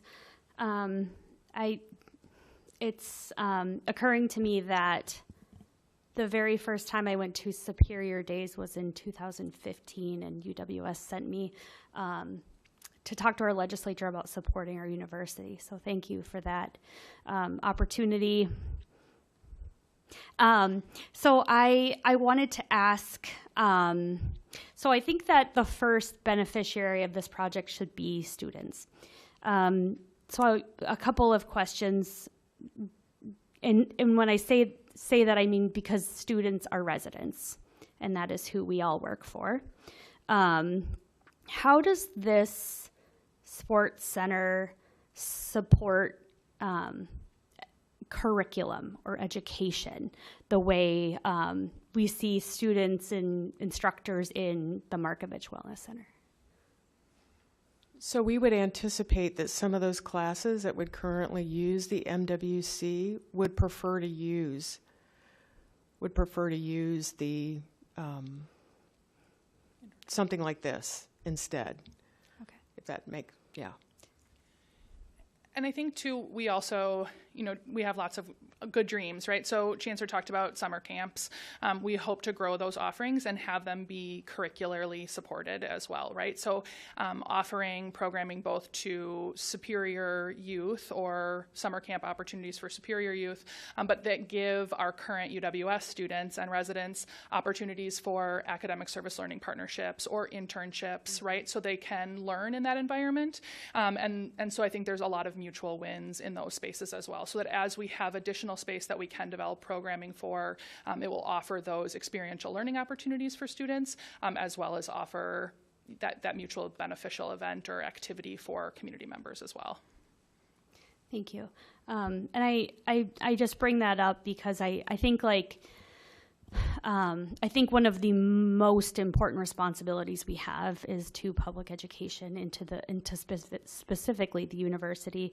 I think when you think about this, sometimes it's maybe housing or maybe another realm, but the sports center certainly fills many gaps. When I think one thing that might be helpful is if there is a set of documents regarding the market studies that we could see, just to kind of see into that world and what you have found. Will there be some things that you cannot do there? So for example, when my kids were really little, we used to go to open gym, some Saturday mornings, and there would just be just a really controlled, dry space for, 2, 3, 4-year-olds. But if somebody wanted to have a wedding reception there or, baby showers, if there are some things that just cannot happen, what are some things that people should know in advance? Well, I like that you asked that to Councillor Herrick's question as well. It would be open for birthday party rentals, right? We are very careful. It's an indoor turf, so muddy boots will be a no. We will not welcome birthday cake on the turf, or so we do want to protect the asset, right? So I think there'll be guidelines for those rental and user groups, but I do imagine there will be some no's in that process. But otherwise, we hope folks in the community dream big, right? I mean, if their dream is to have a wedding in an indoor turf facility, I want that phone call. Councillor Van Sickle, you send them to us. We will take care of them. Great. Any last questions on this presentation? Councillor Moffitt. So public education is super important to me, and obviously the college is a big part of our community and a huge asset. But I know that the university is facing financial challenges, along with a number of other universities in the system, not just in Wisconsin, but in other states as well. And if the university takes on maintenance long-term, even if the city covers the cost of construction, how will this help the university balance their budget, which is projected to be at a deficit within a couple years, potentially lower tuition for students, expand educational opportunities or excellence for students? I'm just kind of interested in that aspect of this project, and if the university feels they can make that financial commitment when a lot of other universities are closing facilities or downsizing. And a lot of students are choosing remotely or to study remotely or do 2-year alternatives, and they're more cost conscious about their system. And this would definitely increase costs for the system here. Can you provide some feedback about that? Or? Yeah, you want to take that one? Yeah. Jump in if I don't hit all the high points. So I think we can provide some of that market information to you about the facility, but we have challenged every assumption, and the facility will cover its bond payment. So it will not directly add to an increased deficit for the institution. I think one of the things that I really like about getting to work on this is that it is and does show growth and opportunity for the institution. I think even now, having there be construction on campus for the stadium, it's showing our students that we are investing in them, investing in the campus, and encouraging them to think of themselves already as Superior residents, right? That when they come here and they come here for an excellent education, that they then dream of staying here and living here and working here, right? So I think our hope is that it will create that buzz, for lack of a better pun, but it will create that, it will keep that energy strong on campus, right? I think you're right. There are other institutions facing greater hardships than we are. And so we're excited about this opportunity for growth and have been very careful in its planning that it will not add to that bottom line deficit. Does that, yeah. Yeah, I have a CBO, a chief business officer, who's very conservative, and I challenged him, and I told him, I said, I don't want to do this if it puts the university in jeopardy, because that's the last thing that we need. But we do know that facilities do matter to students.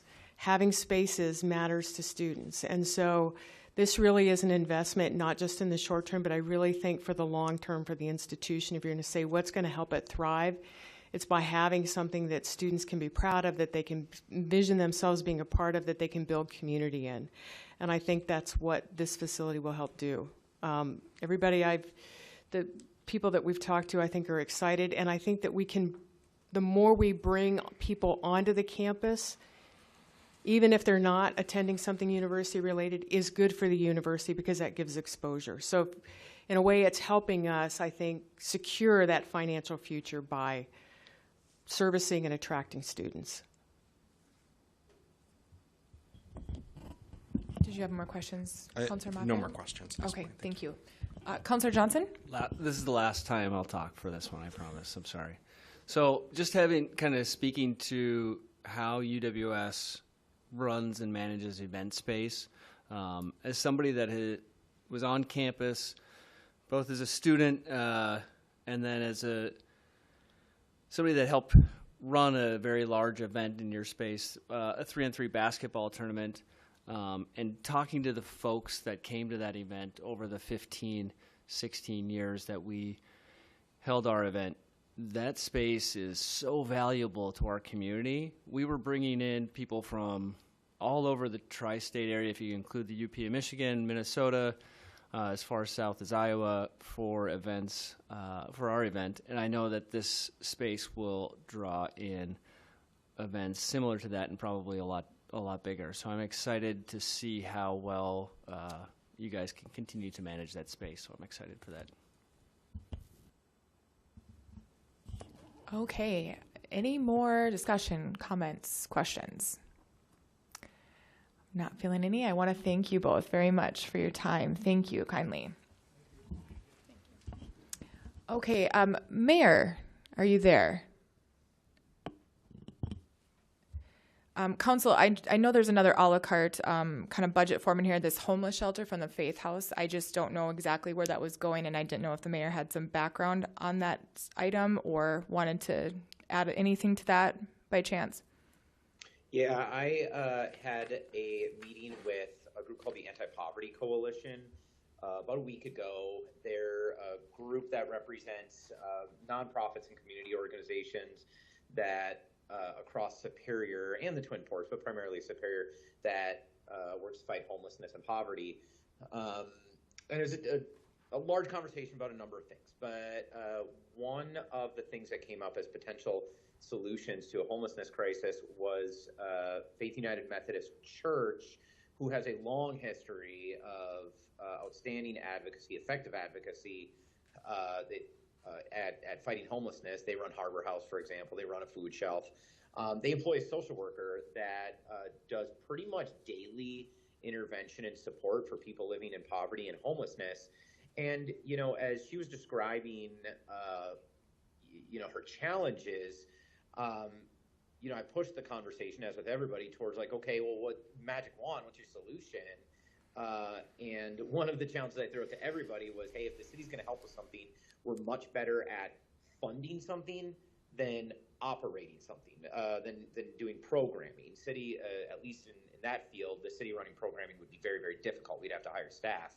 So what she said was, hey, I would love to build a shelter adjacent to the church that they would operate with a few beds. It would fill some very specific needs within the community. It would serve, for example, men. It would serve people with criminal backgrounds, folks that generally are not eligible for other shelter space. This idea is very preliminary. There have been no plans, no designs, no subsidies, but the reason I put it in was I think I'd given a deadline of everybody for that day, and this proposal just happened to come on that day, and I told her, hey, if you can throw something together today, I'll put it in front of the council. I gave all the appropriate caveats of like, this is a brand new proposal that nobody's heard of, and it's not, we haven't done any significant work on it, so it's not been vetted. Again, the budget, I don't know even how realistic that is. The reason it's in front of you is to see, how much of an appetite would you have for funding something like this. I was convinced the need is very great. If we were to participate in something like this, it would be, we could potentially do quite a bit of good and meet a very serious concern the city has. And we have some history. We have invested in some shelter space before, multiple times actually, including the recent purchase of Harbor House's new facility. It's worth noting Faith United Methodist Church and Harbor House, though they have a shared history, they are separate organizations. They work together. Harbor House is housed within Faith United Methodist, but it's an independent nonprofit. So we've got some history. This would be a big project. And the other reason is, if all 10 counselors rank this very highly, I will work hard. I'll carve out some money and we'll work hard to help it get done right away. If not, or if it gets some support, most likely because it's a new proposal, the way the budget priority system works is this could find itself on a previously proposed list in next year, the year afterwards, and we could just kind of inch closer to doing a major project like this. But not unlike the proposal you just heard from UWS, it's up to you. It's a chance to test your mood. I'll answer whatever questions I can, but it's a brand new proposal. Thank you, Mayor. I have one question for you, actually. Is this a set location for them, or is it just the one location they've looked into thus far? Yeah, it doesn't have to be a set location. Again, with no plans, there's a lot of options. What I would say is Faith United Methodist Church on Hewitt Avenue. Mm-hmm. It would be the northernmost empty lot where their community garden used to be. So that's right in downtown, close to a lot of other services, close to bus lines. So you almost couldn't pick a more ideal location for a homeless shelter. But no, that site is not set. It could be any number of places, as long as they can operate it. Okay, thank you. Are there any questions from any counselors on the floor on this specific budget item? Not seeing any at the moment. We'll move on. Thank you, Mayor. Okay, that was a good warm-up. Thank you, everybody. So we'll dive right into basically the thick packet of it all. I was hoping that we could start off with kind of tapping into more of the departments and see if anyone would like to speak per department. So as we go in an alphabetical order, we would start with City Assessor, who has one item on there. If there's any questions that anyone felt they wanted to ask, they could light their mic up and we could try to answer those as best we could if anyone is here to represent that department. So I guess I'll ask, what? Okay, never mind. If there are questions for City Assessor, I don't know if Terry Johnson is here, but I'm sure you know how to get a hold of Terry Johnson to answer those questions on that specific budget item. I know the city attorney is not here as well, so there is one item as well, but some of these budget items I believe are pretty self-explanatory. There are some items under the city clerk section. For budget items, not sure if anyone has any questions at the moment there for the city clerk. And if I'm going way too fast, that's just my style, so by all means, this is the pleasure of you as well. So.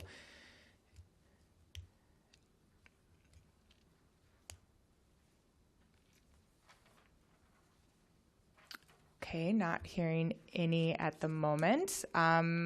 There is the Superior Sister City funding under the mayor's office. If there's any questions about that select item.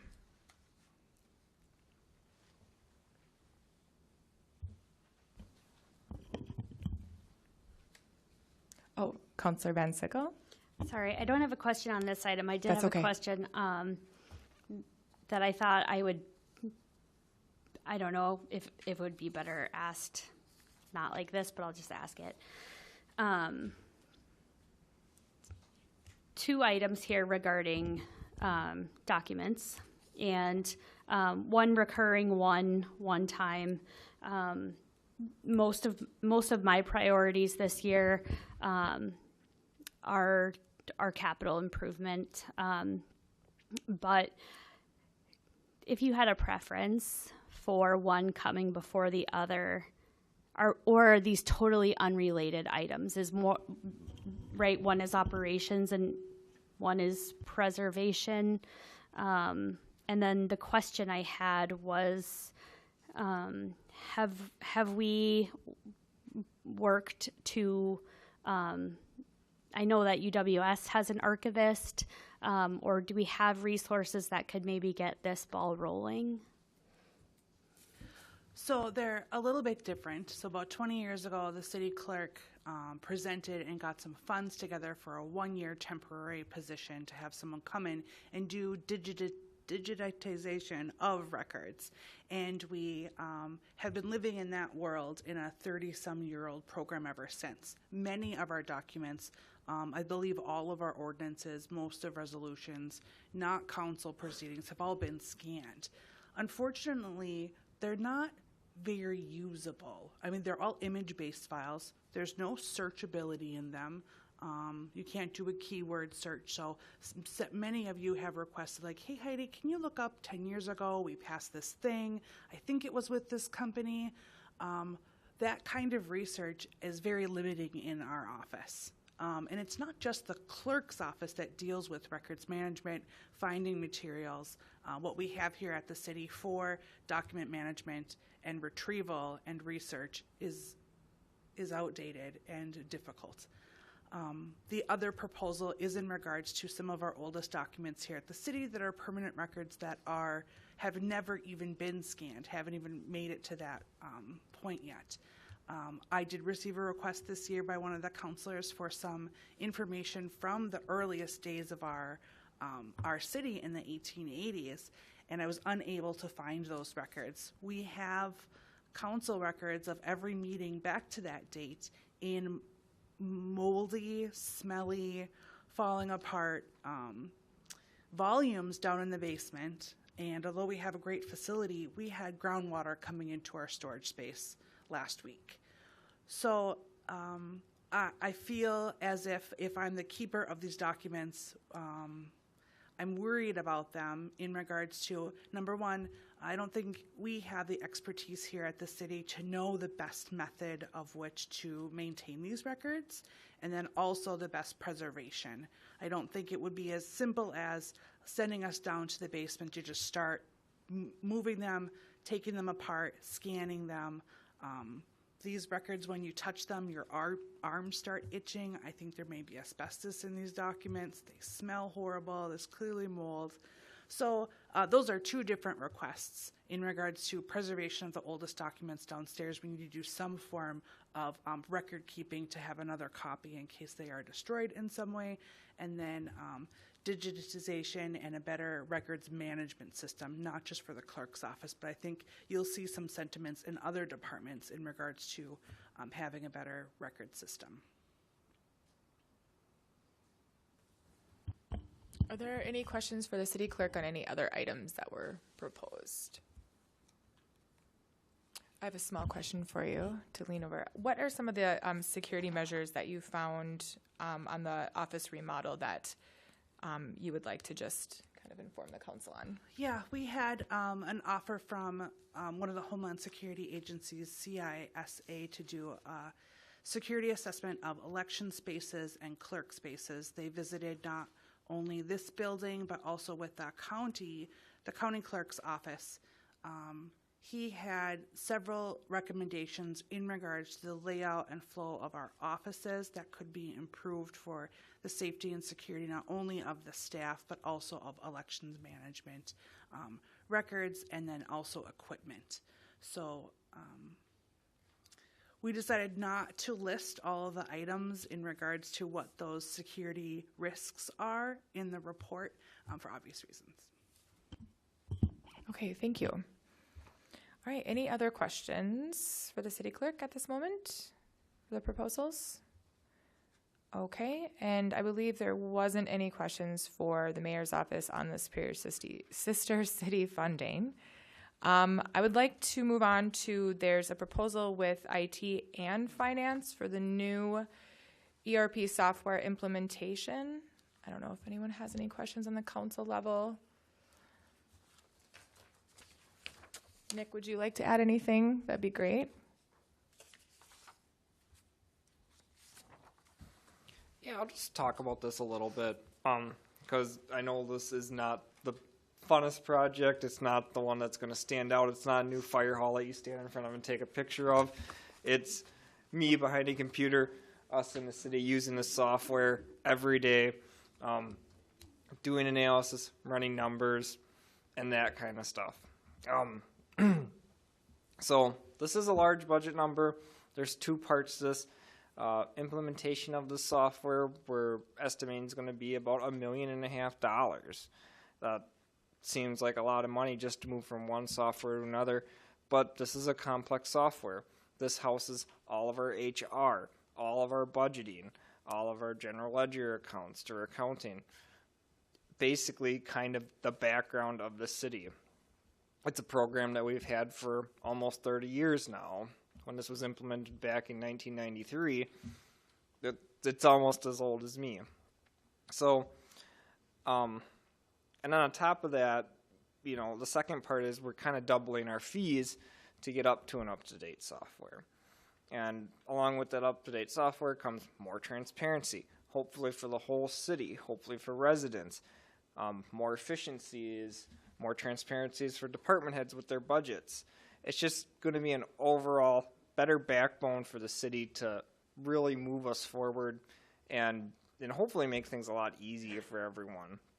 I know one of the biggest things that we're going through right now is budgeting, and I think transparency is one of the biggest things we struggle with, is how do we pull data out of the system. And when you're working with an older system, it's sometimes hard to get that analysis out of the system. So those are just my high points, but if you do have any questions, you know, please feel free to ask me about them.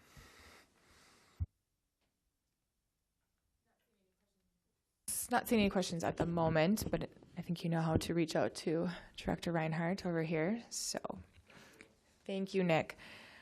Liking to move on to the Superior Fire Department proposals. We have about 4, I believe, in there. There's funding for firefighter mental health, fire marshal, equipment and vehicles in the form of rolling fund, and Station 2 and Station 3 replacements. Are there any questions at the moment for those proposals that the council would like to ask?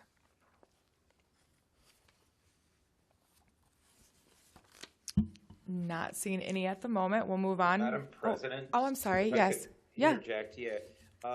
Councilors, I just wanted to call your attention to the ranking system.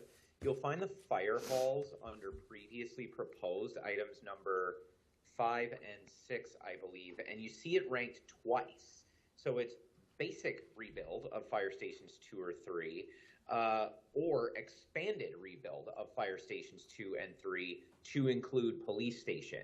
So it's basically, do we do the simplest we can, or do we do a large multi-use building that could serve more than one department? So it's more, do you want to go all in on this and make a major change in how we house our departments, or do you just want to replace the fire halls? Even though the first is described as basic rebuild, I promise they're both expensive. Thank you, Mayor. Of course, if there's any questions from that, but if any questions do come up about this as we move on, please feel free to just ask them as we go. I know things can kind of start to progress as you start to get diving into the budget. So since nothing's really coming off the bat, no one seemed, oh, I'm sorry, Councilor Van Sickle. Thank you, Chair. Thank you. I was just hoping that maybe Chief Ulrich could just walk us through starting that remodel process and how we got here. Is he here? Yeah, sorry. Assistant Chief. And if, just walk us through that. And I'll just say that I appreciate a flexible approach that is multi-use. Something I think the Public Works Committee has also explored in terms of what a new MSP might look like. So if you could just walk us through that a little bit. Yeah, thank you for the question. I can speak to how we arrived at this point in the process. Our buildings are old. They were built in 1981 and 82, respectively. They're at end of life, at the end of the expected life for those buildings. So they were in need of replacement. And so we went into the process of exploring what our options were. We were looking at the least expensive option we could find to get sustainable use out of these buildings. So we went with an architecture firm to do a cost analysis, basically, of what it would require to bring those buildings up to code, bring them into line with the current space needs for our department operationally. And our budget for that was about $1 million is what we were hoping. That number was based off of a cost analysis that was done by a third party. When their costs came back after they did the building condition assessment, $1 million was their thought. We went into pre-design with the architecture firm, and when they sent their design in for costing, it came back at twice that amount. And so that was pretty disappointing for us. We'd put quite a bit of work into it up to that point. And so that plan was for a partial remodel of the space. A number of issues wouldn't be addressed in that. 2 million. Yeah, I believe this was for Station 3. We started with Station 3. It was in better condition of the two stations. And so the cost that came back was 2.2 million for the remodel. And so that was a disappointing number to get back. And so then we started looking at what our other options would be. And from there, began a conversation about, if remodeling isn't a responsible decision, what would it cost to build a new fire station, and what would the square footage amount be to just start over on a new footprint? And so anyway, that's how we ended up at this point in the process. And so we're currently working with OPN Architects, and they are doing a preliminary design for us. We're nearing the point in that process where they'll be coming back with a preliminary design and then a cost estimate per square foot that we can start moving forward in providing you guys with information so we can start talking about making decisions and figuring out how to move forward and how we'd like to move forward. So did that answer your question? It does, thank you. Okay. And I just want to clarify, the department is looking not for 3, 4, 5, 6 million.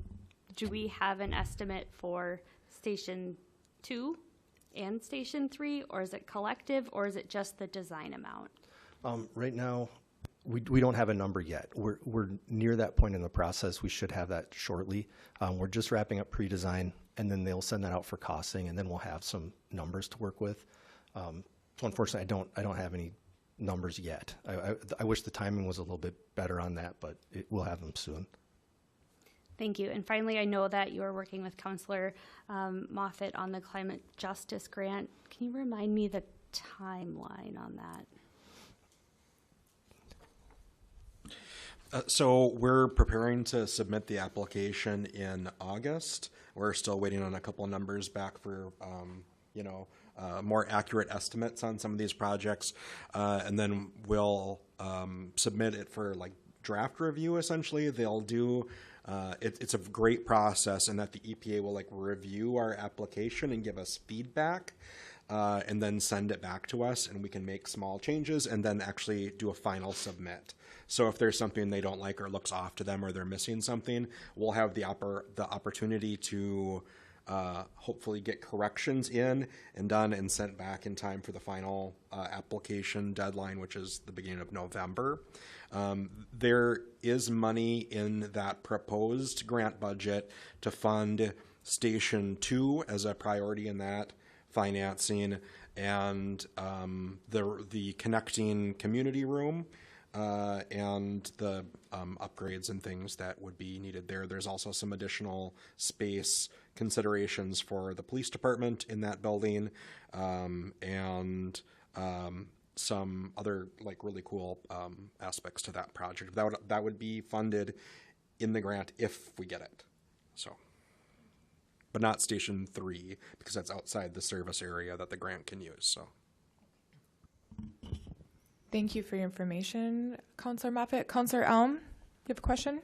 Yeah, I'd like to, I know Mayor brought it up, kind of comparing the basic rebuild versus the expanded rebuild. It's listed here to include a police station for 2 and 3. I don't know, Mayor, if you could elaborate on that vision, or I don't know if our assistant chief, like what does that vision look like? This is clearly a public safety building. What is this vision here to help kind of delineate or to tell the granular difference between the two options? Well, first, it's just extra space, probably an extra story on the building. It would be, we'd have to accommodate, I think, most of what we have in the building you're in right now, but maybe not all of it. You know, by totally reimagining the space and redesigning it, we can probably become quite a bit more efficient. We'd have to make some big changes in terms of how the vehicles are parked and stored. There are some operational needs. So it would probably slow down the project a bit to do it because we'd have to bring the police into design, and they haven't really done that. That said, you know, designers and architects are no stranger to building a combined police and fire station. So certainly possible. I've talked to the fire chief about it, and it would slow down the process, but doable. It would increase the cost, probably not double the cost, but it would go up. In terms of vision and what it's for, one, we get control of the space. It would be our building. And two, it's a chance to do a more modern police space. So however well they're doing in this building, it's a 25-year-old space. And the previous police chief was regularly asking for technology upgrades. I imagine that's going to be a regular feature of this chief's administration as well. And so the idea of, you know, policing is becoming more heavily invested in the digital world. There's, I mean, I think even you, Councilor Elm, would probably be surprised by just how much digital work they do. And so technology, security, all of the needs that they have are evolving pretty rapidly, and their space will become obsolete. It's not a matter of when we need a new police station, or if we need a new police station. It's a matter of when. So if we didn't do it in this way, we can put it off for quite a while. There's no emergency here. We're doing fine. We just signed a new lease. But at some point, we're going to have to talk about a new police station to make sure that they're meeting the needs of now quarter of the way through the 21st century police department. Thank you for that explanation. Are you proposing 2 police stations to go along with these 2 fire stations, or? No. I think we want to keep policing really close to, you know, City Hall here, and that the Hammond location is still somewhat central for most of the city. That doesn't mean we wouldn't put auxiliary space. I think fire halls are city buildings, and so is the MSB, and I think it wouldn't be crazy to start having some, you know, outlying police stations where police officers are just individual shifts might be headquartered in other places. A lot of cities do that. It'd just be a minor change in operations, but we might take more advantage of our other space. But it would still be a police headquarters at the was that Station 2 in the north end. Thank you for that clarification. It really helps bring that picture in. Thanks. Any other questions at this moment for the Superior Fire Department proposals? Great. Thank you for your time. Thank you. Going to squeeze in here, moving past, you'll see a chunk of my proposals in the packet along with one from Herrick, I believe, but we'll get to that after the fact. There is a proposal from IT that connects Superior citywide expansion. I don't know if there's questions. I believe broadband manager Steph is here. I don't know if anyone has questions for her on that proposal, I believe, at the moment. I think it's pretty okay. Not hearing any. If anything comes to it. Madam Chair, could I just say one or two things? Because Sure. I worked with Steph, obviously, on this, but I put this in here, and I just want counselors to understand, you know, the council's already approved Connect Superior. That utility exists. We're going to keep going forward, but it's meant to grow organically to use its own revenue. We'll have to keep putting money into it in the first couple of years, but because the early returns have already shown that we were more conservative than we needed to be, the costs are coming in under budget. There's an opportunity right now to dramatically increase the speed at which we develop this. So voting for this is not telling me you support Connect Superior. You've already supported Connect Superior. We've already started the project, and we are going to continue it. Voting for this is saying, thanks, Mayor. Let's speed it up. Let's do more work faster than we had originally planned to do. It would be an upfront investment of city cash to get this off the ground much faster and bring it to profitability faster too. So it's always possible that what we give it could be paid back, but it would be a city expense to expand Connect Superior faster. Thank you. Any questions for the mayor on that proposal? Okay, I also just want to back up a little bit here, going back to human resources too. There are 3 proposals from the Human Resources Department as well. If there are any questions from counselors at the moment on safety and loss prevention coordinator, higher temp for scanning personal occupational health and files, a couple other items. Seeing none at the moment. If there is something that does come up, please feel free to put your mic on and ask that question. Okay. We'll step into Public Works here with about 4 proposals, it looks like, around the City of Superior signal improvements, the EVP, Municipal Services Building, Phase 2, North 28th Street Multiple Use Trail, and the annual CIP sidewalk replacement. Any questions at the moment for Public Works? Go ahead, Councilor Van Sickle. Thank you, Chair. Does this amount roughly double what we've been putting into CIP? Director Janago still online? Okay. Reinhardt, whoever. Yeah. I'm not sure. Because I thought that it was 2 from CDBG and 2 from this fund. So does this essentially double it? Am I saying words that make sense together? Can you start the question over? What's the proposal we're looking at? Public Works, sidewalks, 400,000. It's the annual CIP sidewalk replacement proposal. Oh yeah, don't worry about the number too much. When you vote for the budget, maybe? What does it say? 400,000 in there. That's how much we've been budgeting. So it would really be support it or don't. So because that's existing. First, CDBG is not included in this process. That's a whole separate budget. And so when we're funding sidewalks, that's non-CDBG sidewalks. Mm-hmm. That's what you're voting for. And then that amount is really based on how much support it gets in this process. It will go up or down. So thank you, Mayor. Can I just clarify then? I don't want to get too far in the weeds here, but have we not been funding about 200,000 from CDBG and about 200,000 from the capital improvement money? You're right. And okay. Now I understand your question. Okay, so yeah. I'm like, I don't think we've been spending 600,000. Okay. No, it's been 400 total, half CDBG, half in non-CDBG. Okay, thank you. Thank you. Any other questions leaning in there? Okay, I'm going to move over to Parks and Rec. Their proposals over there. The change of 4th of July entertainment, general fund dedicated to a rolling fund for arts and crafts coordinator, assistant program coordinator, an increase in budget support for volunteer program.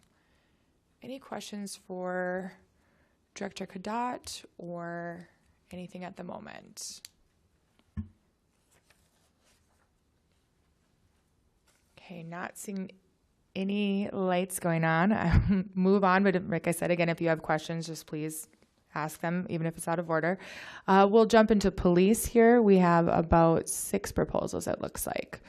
Community policing sergeant, paid internship program, police department break room renovation, police department equipment, breaching tools for squads, training door system, DRMO equipment replacement, hearing protection initiative, police department digital speed sign message board trailer system. Pretty forward there, pretty detailed. Wasn't sure if there's any questions for Chief that's here at the moment. Yep. Counselor, I think this was brought up earlier on another issue, but like if there's 6 proposals, like what's the highest priority from your perspective in terms of where it needs to be allocated? Of course, you want us to support all of them, but if we can only support 3, what would be the top 3? The top 3, I think, would be the community policing sergeant. We've added a lot of residence spaces, a lot of apartment units. I believe our population in the city is going up. I think that would alone justify adding an officer position. Within our coordinated outreach and response team, adding the 2nd CRS, in addition to having a full-time deflection resource officer, having a half-time certified peer support specialist. It's creating a span of control issue for our patrol sergeants to supervise that. So having a dedicated supervisor for that role would not only increase the effectiveness of the group and add a working body to that group, but it would also improve the span of control for supervision, for effective supervision in that program. That would be a top priority. The DERMO replacement and hearing protection initiative has been near and dear to my heart for a long time. I spent 13 years on the SWAT team, a number of years on that SWAT team as a sniper, also as a firearms instructor, and active shooter response. Have taught that, combat casualty care, a lot of shooting stuff that's really taken a toll on my own hearing. And I know a lot of officers are in the same situation. So my proposal here is to replace our current DRMO M4 rifles, which are select fire rifles. They're military surplus, with a civilian version semi-automatic rifle that's equipped with a suppressor for our SWAT team.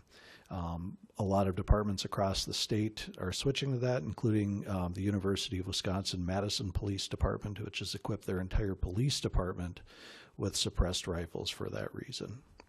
So that's a top priority. The next priority, the third priority for me, would be the breaching equipment in the squad cars.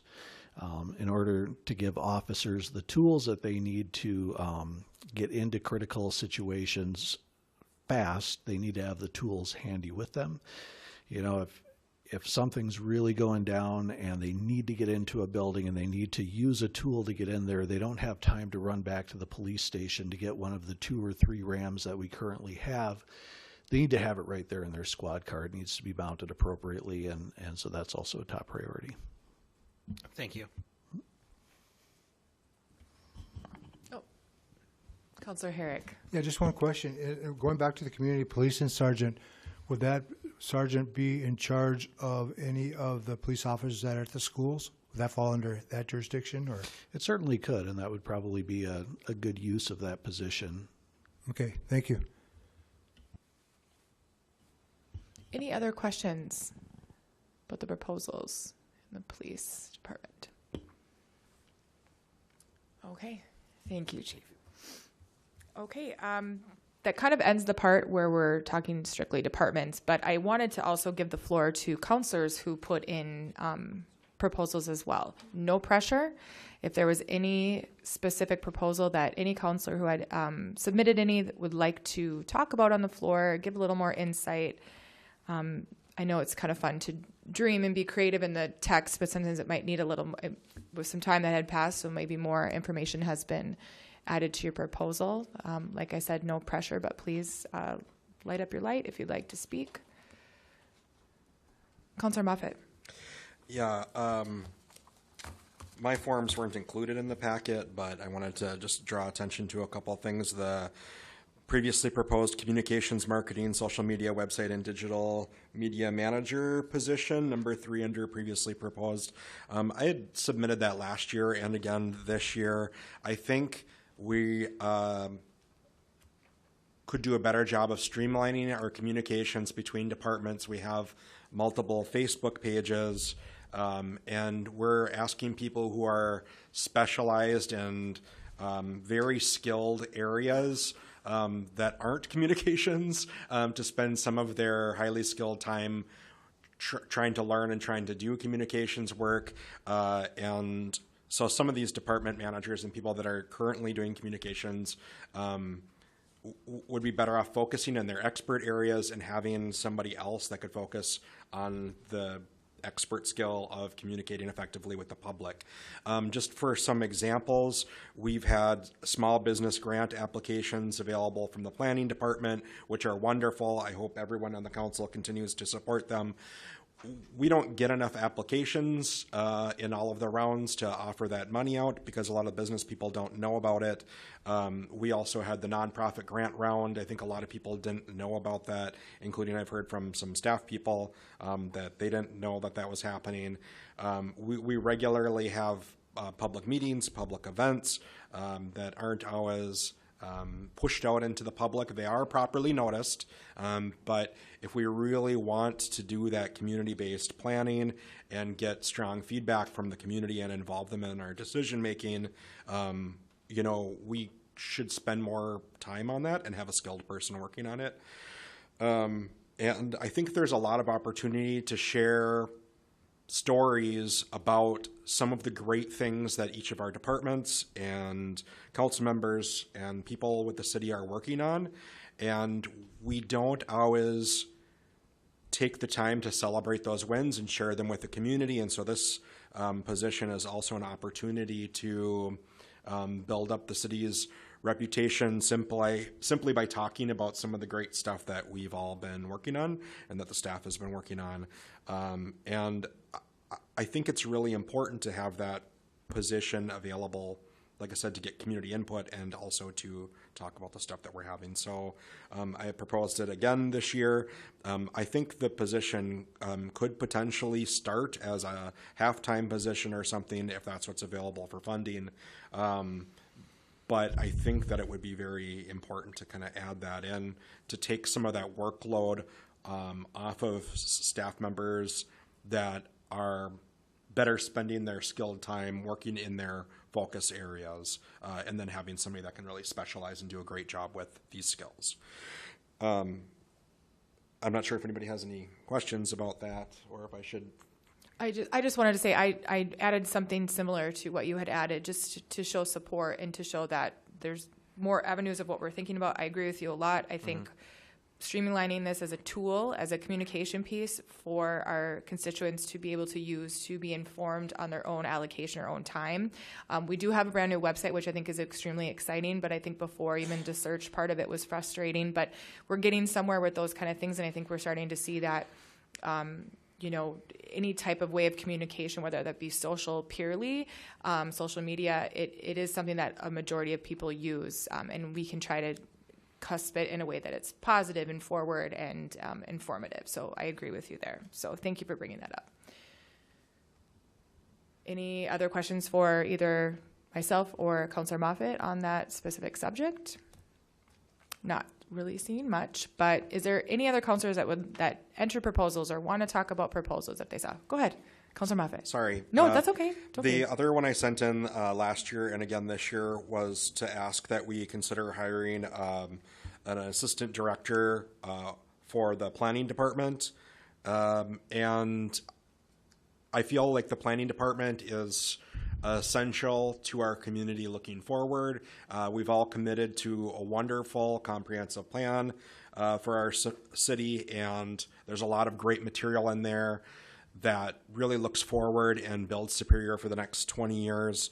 I think we struggle to sometimes implement those ideas in our day-to-day projects and in our future-looking plans because we don't have enough staff. And the planning department used to be significantly larger. This is an area where I think it's really key for us to look at this as an investment and not as an expense, because if you look back on our previous agendas, our planning director is also focused on important things happening in the port and working on $12 million things for this slip and working on another project for this slip and working on things. And so he's focused on all those. He's also doing our economic development work.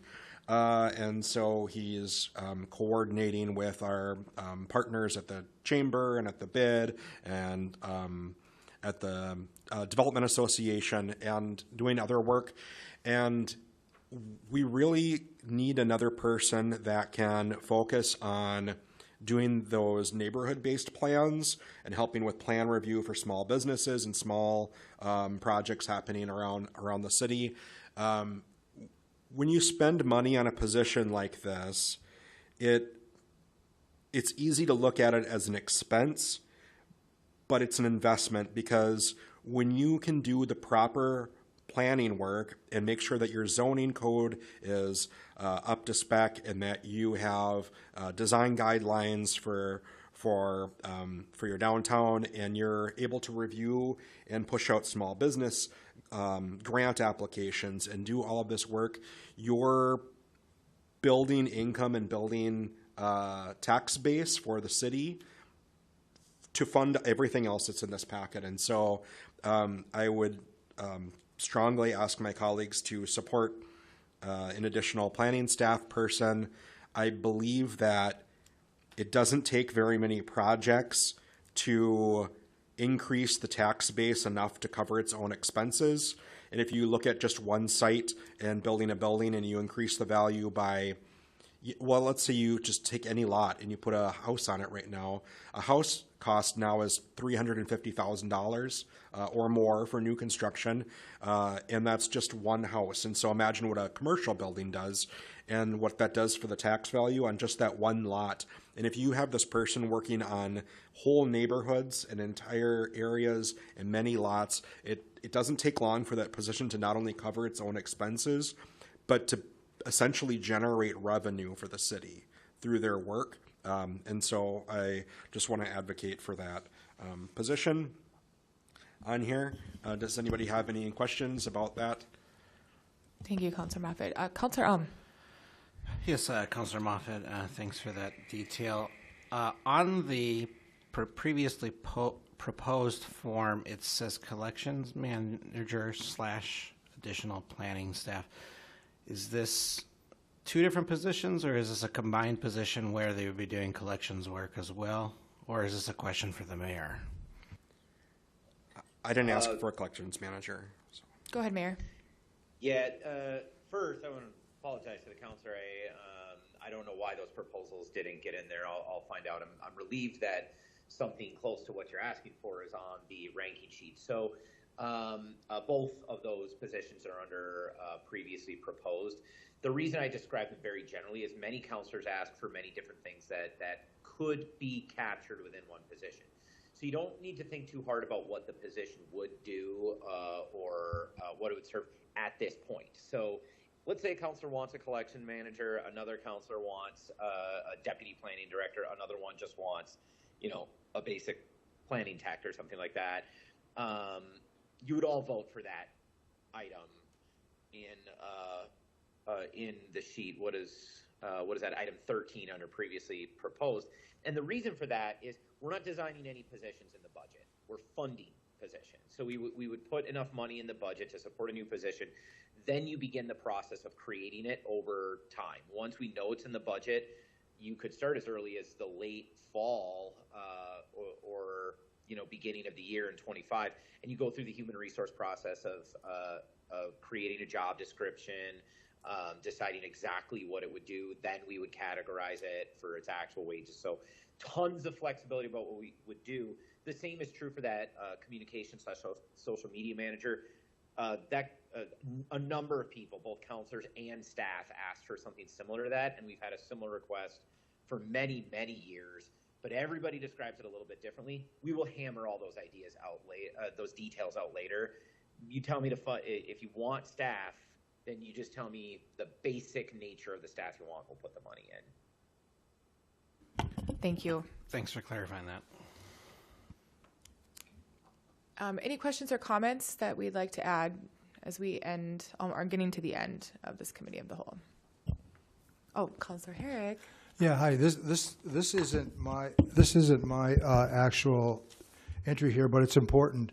It's the one on the residential lead service line replacement. Mm-hmm. I'm glad to see it on here, but I think it's something we can do as a council that we can work on together, so we really don't have to, hopefully, not worry about getting funds for this, because the average cost, what I understand, is about $10,000 to replace a lead line. And what I found when we went down Superior Days, as we spoke to legislators, that they were just observed about this particular ruling that private utilities, and we have the only private utility, as far as I know, in the state. And they were actually saying, of all the stuff that you brought down to us, this might be the easiest one that could be basically overturned. So it'd be kind of great to really focus on this one. So maybe we can have, just Madison, just give us the okay and just, commit to this, this particular proposal that we would like to send down to them. So, yes. Yeah, I just wanted to bring that to the attention. So, thank you. I'm glad you did that. Thank you. Councilor Van Sickle. Thank you, Chair. Yeah, thanks for bringing that up, Councilor Herrick. This budget item is my highest priority, and like I said, I will be focusing most of my priorities on capital investment. But last year at budget time, there was considerable conversation and amendments, and more importantly, support around understanding lead service lines here in the city. I spent the last year researching this issue and the kind of progress that the state of Wisconsin has made around water infrastructure, specifically tied to funding with the state, and federal opportunities as well. And that led, and then at some point, Superior Water, Light, and Power proposed an 18% increase on water rates.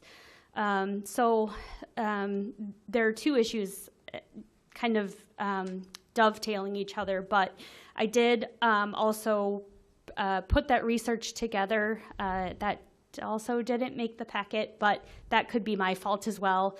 But just, I just want to give you the highlights because Councilor Herrick is correct. We are the only municipality in the state of Wisconsin that has a private water utility. So every time the infrastructure is replaced, we pay for that, plus the revenue requirement that a private utility that is investor-owned has returned to them. That's just the system that the state works in to guarantee them monopoly status.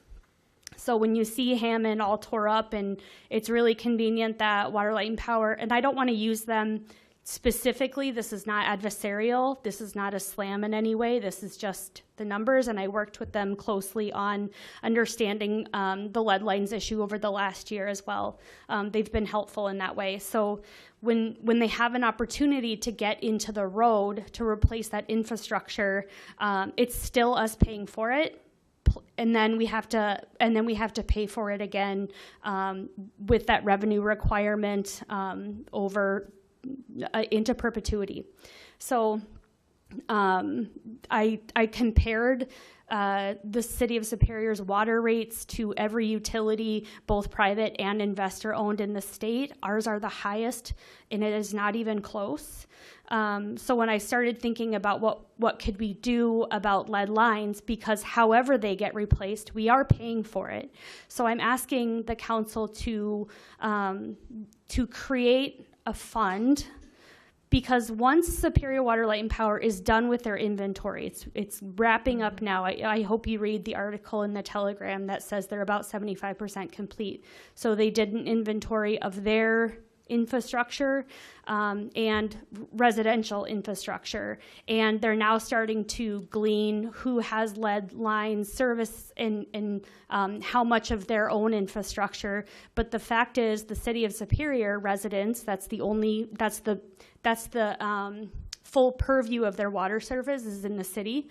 So the citizens of Superior will pay for both anyway. So if they can get access to this federal funding through the state, residents will have an opportunity to access 50% forgiveness on their side.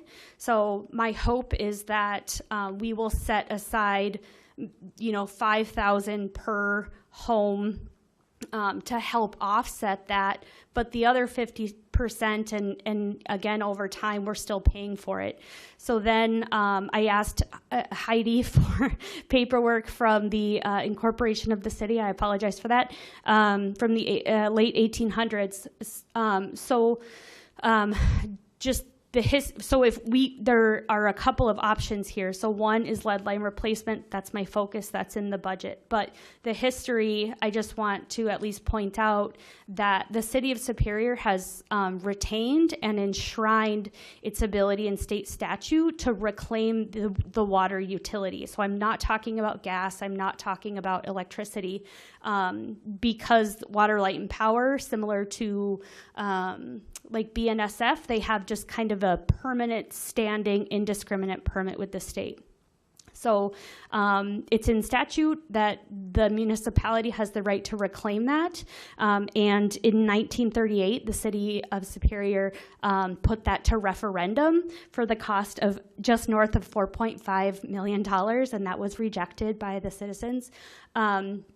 So this is something that has been tried before, but I think what really catapulted the research was the utility asking for the citizens to pay for the remediation of the gas plant on the waterfront. So it's not just water rates, it's not just all of the ways that we are paying these private rates. It's lead lines, it's remediation, it's all of the things that come with being a captive customer of a private utility. So if you are able, please read the full document. And again, I'm not proposing reclamation of the utility, but it is something that we should very seriously consider, because again, our water rates, just basic access to water, is extraordinarily expensive comparatively in the state of Wisconsin, and many of the municipal water utilities have not raised their rates or even asked for a rate increase in years. We ask, our utility asks on our behalf every 2 years, and it's the rates are staggering. So to the lead lines report, though, please encourage your residents to accept, to get that survey done, because for every house that is not confirmed, it will just be considered a lead line. So depending on how much we want to invest and set aside, that does play a factor. Happy to read the report, answer any questions you might have. Thank you, Councilor Van Sickle. Any questions for Councilor on said proposal, subject, lead lines? I'm sure we could get into it for a while, but I appreciate all your information. That was great. Councilor Moffitt. Yeah, just to say, I've been doing research on that as well for a while, and met with the Municipal Electric Utilities Association when I was down in Madison and things. I would advocate and have been advocating with the mayor's office that I do think we should make every attempt to purchase the utility. The last time this happened was 2003. Beloit had a private water utility there. Or I'm sorry, had a private water utility. It was owned by Wisconsin Power and Light Company, and they actually were the ones that went public and advocated to the community, asking them to have the city purchase the water utility from them. From a utility standpoint, the water utility of their utilities is their least profitable one and the most difficult for them to manage. So they were able to, and this is an everywhere thing. So they were able to negotiate a purchase in 2003, and their water rates went down immediately. Significantly, and Beloit pays the base rate every quarter of $21 now for their bill. Ours is $54.75. So the numbers aren't even close. Councilor Van Sickle gathered data from water utilities across the state and has been working on this, and I've been working on the other end, looking at the state laws and things. They've known that these water lines with lead have been a problem for 50 years, and they're not getting replaced. And now the solution is we can't get state funding, so either we help them get money from the state and the federal government, and then the cost of the utility goes up, and our rates continue to go up every 2 years. Or they can't get that funding, and we pay for the lead pipe replacement, and our rates go up every 2 years. And we already have the highest in the state. Or we could buy the utility once. And if we get the utility once, then we can get all of the federal funding that's available to replace water lines. And that would help offset the cost of purchasing the utility. It's likely that we wouldn't see increases. I know that the mayor and others are looking into the potential costs on what the utility is worth, but the state of Wisconsin deems a utility is worth the cost of installation of the utility segments minus depreciation and a small base rate.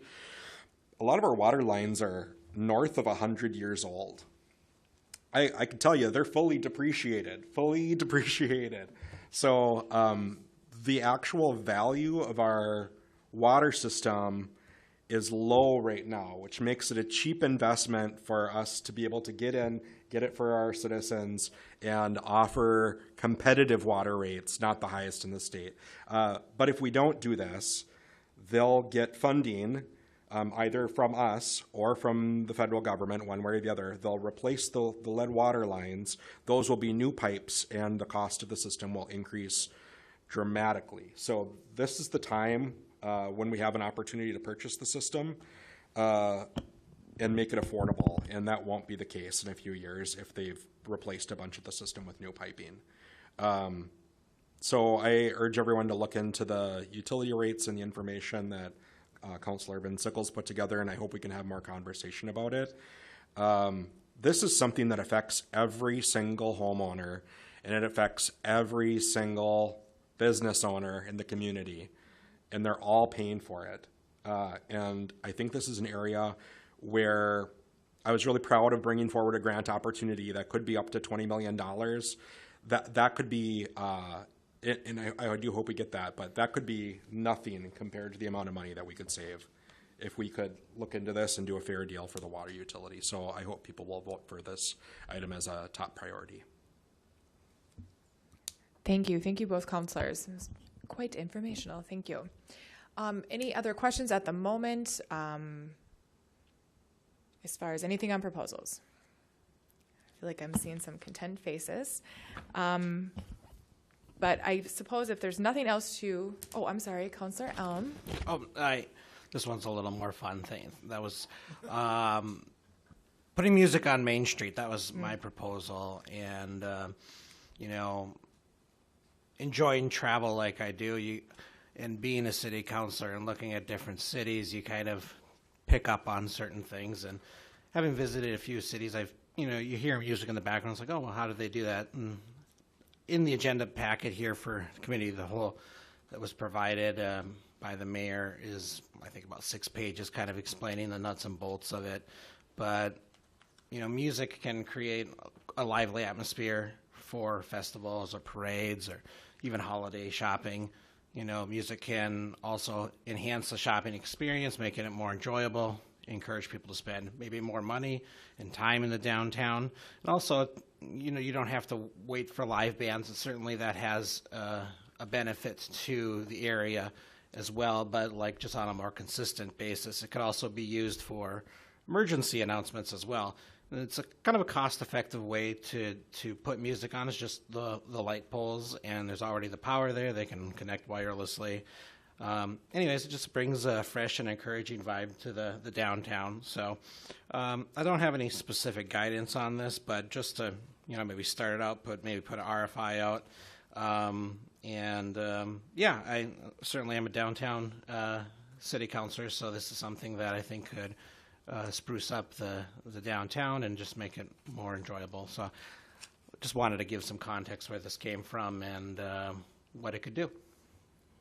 Thank you, Councilor. Was there any pricing that you were aware of? Or are you just more about informational? I mean, it could range probably from many things, especially if it's Bluetooth or wireless, like you said. Yeah, I looked at, there was no specific pricing from this specific vendor. I would certainly like to put it out to bid, but from what I could see, it'd be anywhere from $5,000 to $10,000 a block. And ongoing costs, though, the music service, I was seeing around $30 approximately. Of course, you'd have to power the speakers as well, so. But this is small potatoes compared to some of the other things on there, but I just wanted to put on here. I think it's neat. Very nice. Thank you. Anyone else like to speak? Oh, Councilor Moffett. Sorry. I've got one other thing. I'd like to talk about the UWS Fieldhouse Sports Complex project and urge my colleagues not to support bonding for that project. There's an educational crisis amongst the colleges right now with a real lack of funding, and I'd like to see increased financial support for our university from the state, and I'd like us to do what we can from a city aspect to also support education both for our school district and our colleges, but in the spirit of expanding educational opportunities and excellence, lowering tuition, helping balance budgets, and providing new amenities that make sense for our community. I think a significantly smaller investment could get us more in terms of recreational opportunities if we partnered with the nearby YMCA. They already have an indoor gym, a walking track, pool. They already do a lot of the programming with youth in the community. They offer date nights for parents to drop their kids off. They have water safety classes for children. They have open gym time. They have childcare available. They're already offering a lot of these services, and for a significantly less money, we could support that institution or another and get more out of our investment. And another opportunity, instead of spending this money, would be to help offer scholarships. There are many cities, our size, larger, smaller, that offer first-year free programs to their high school students. And they say if you choose a local college or something like that, we'll pay for your first year. Partnered with the Badger Commitment Program, we could easily fund a year of college or something like that at one of our institutions, which could be UWS or the Northwood Tech or other opportunities, and it would cost significantly less, and it would also support the universities and helping our students get a start on very expensive colleges. I know that our local options are significantly more affordable than other options around the state and around the country, which is wonderful. And so that would allow us to help a lot of students and help the colleges at the same time. I also see that this is a substantial amount of money for essentially, like, I compare it to subsidizing public stadiums in other communities in larger cities. Cities rarely see a return on their investment that makes sense, even when they're promised open hours and get open hours and community time and things like that. They turn out to be a poor investment for the community, and they don't really get those dollars back. I also am concerned about bonding competition as we look for public safety needs in our community, and we look at utility needs in our community, and we look at affordable housing things in our community, and all of these other options. There's always an opportunity cost, and so if you spend money on one thing, you can't spend those same dollars.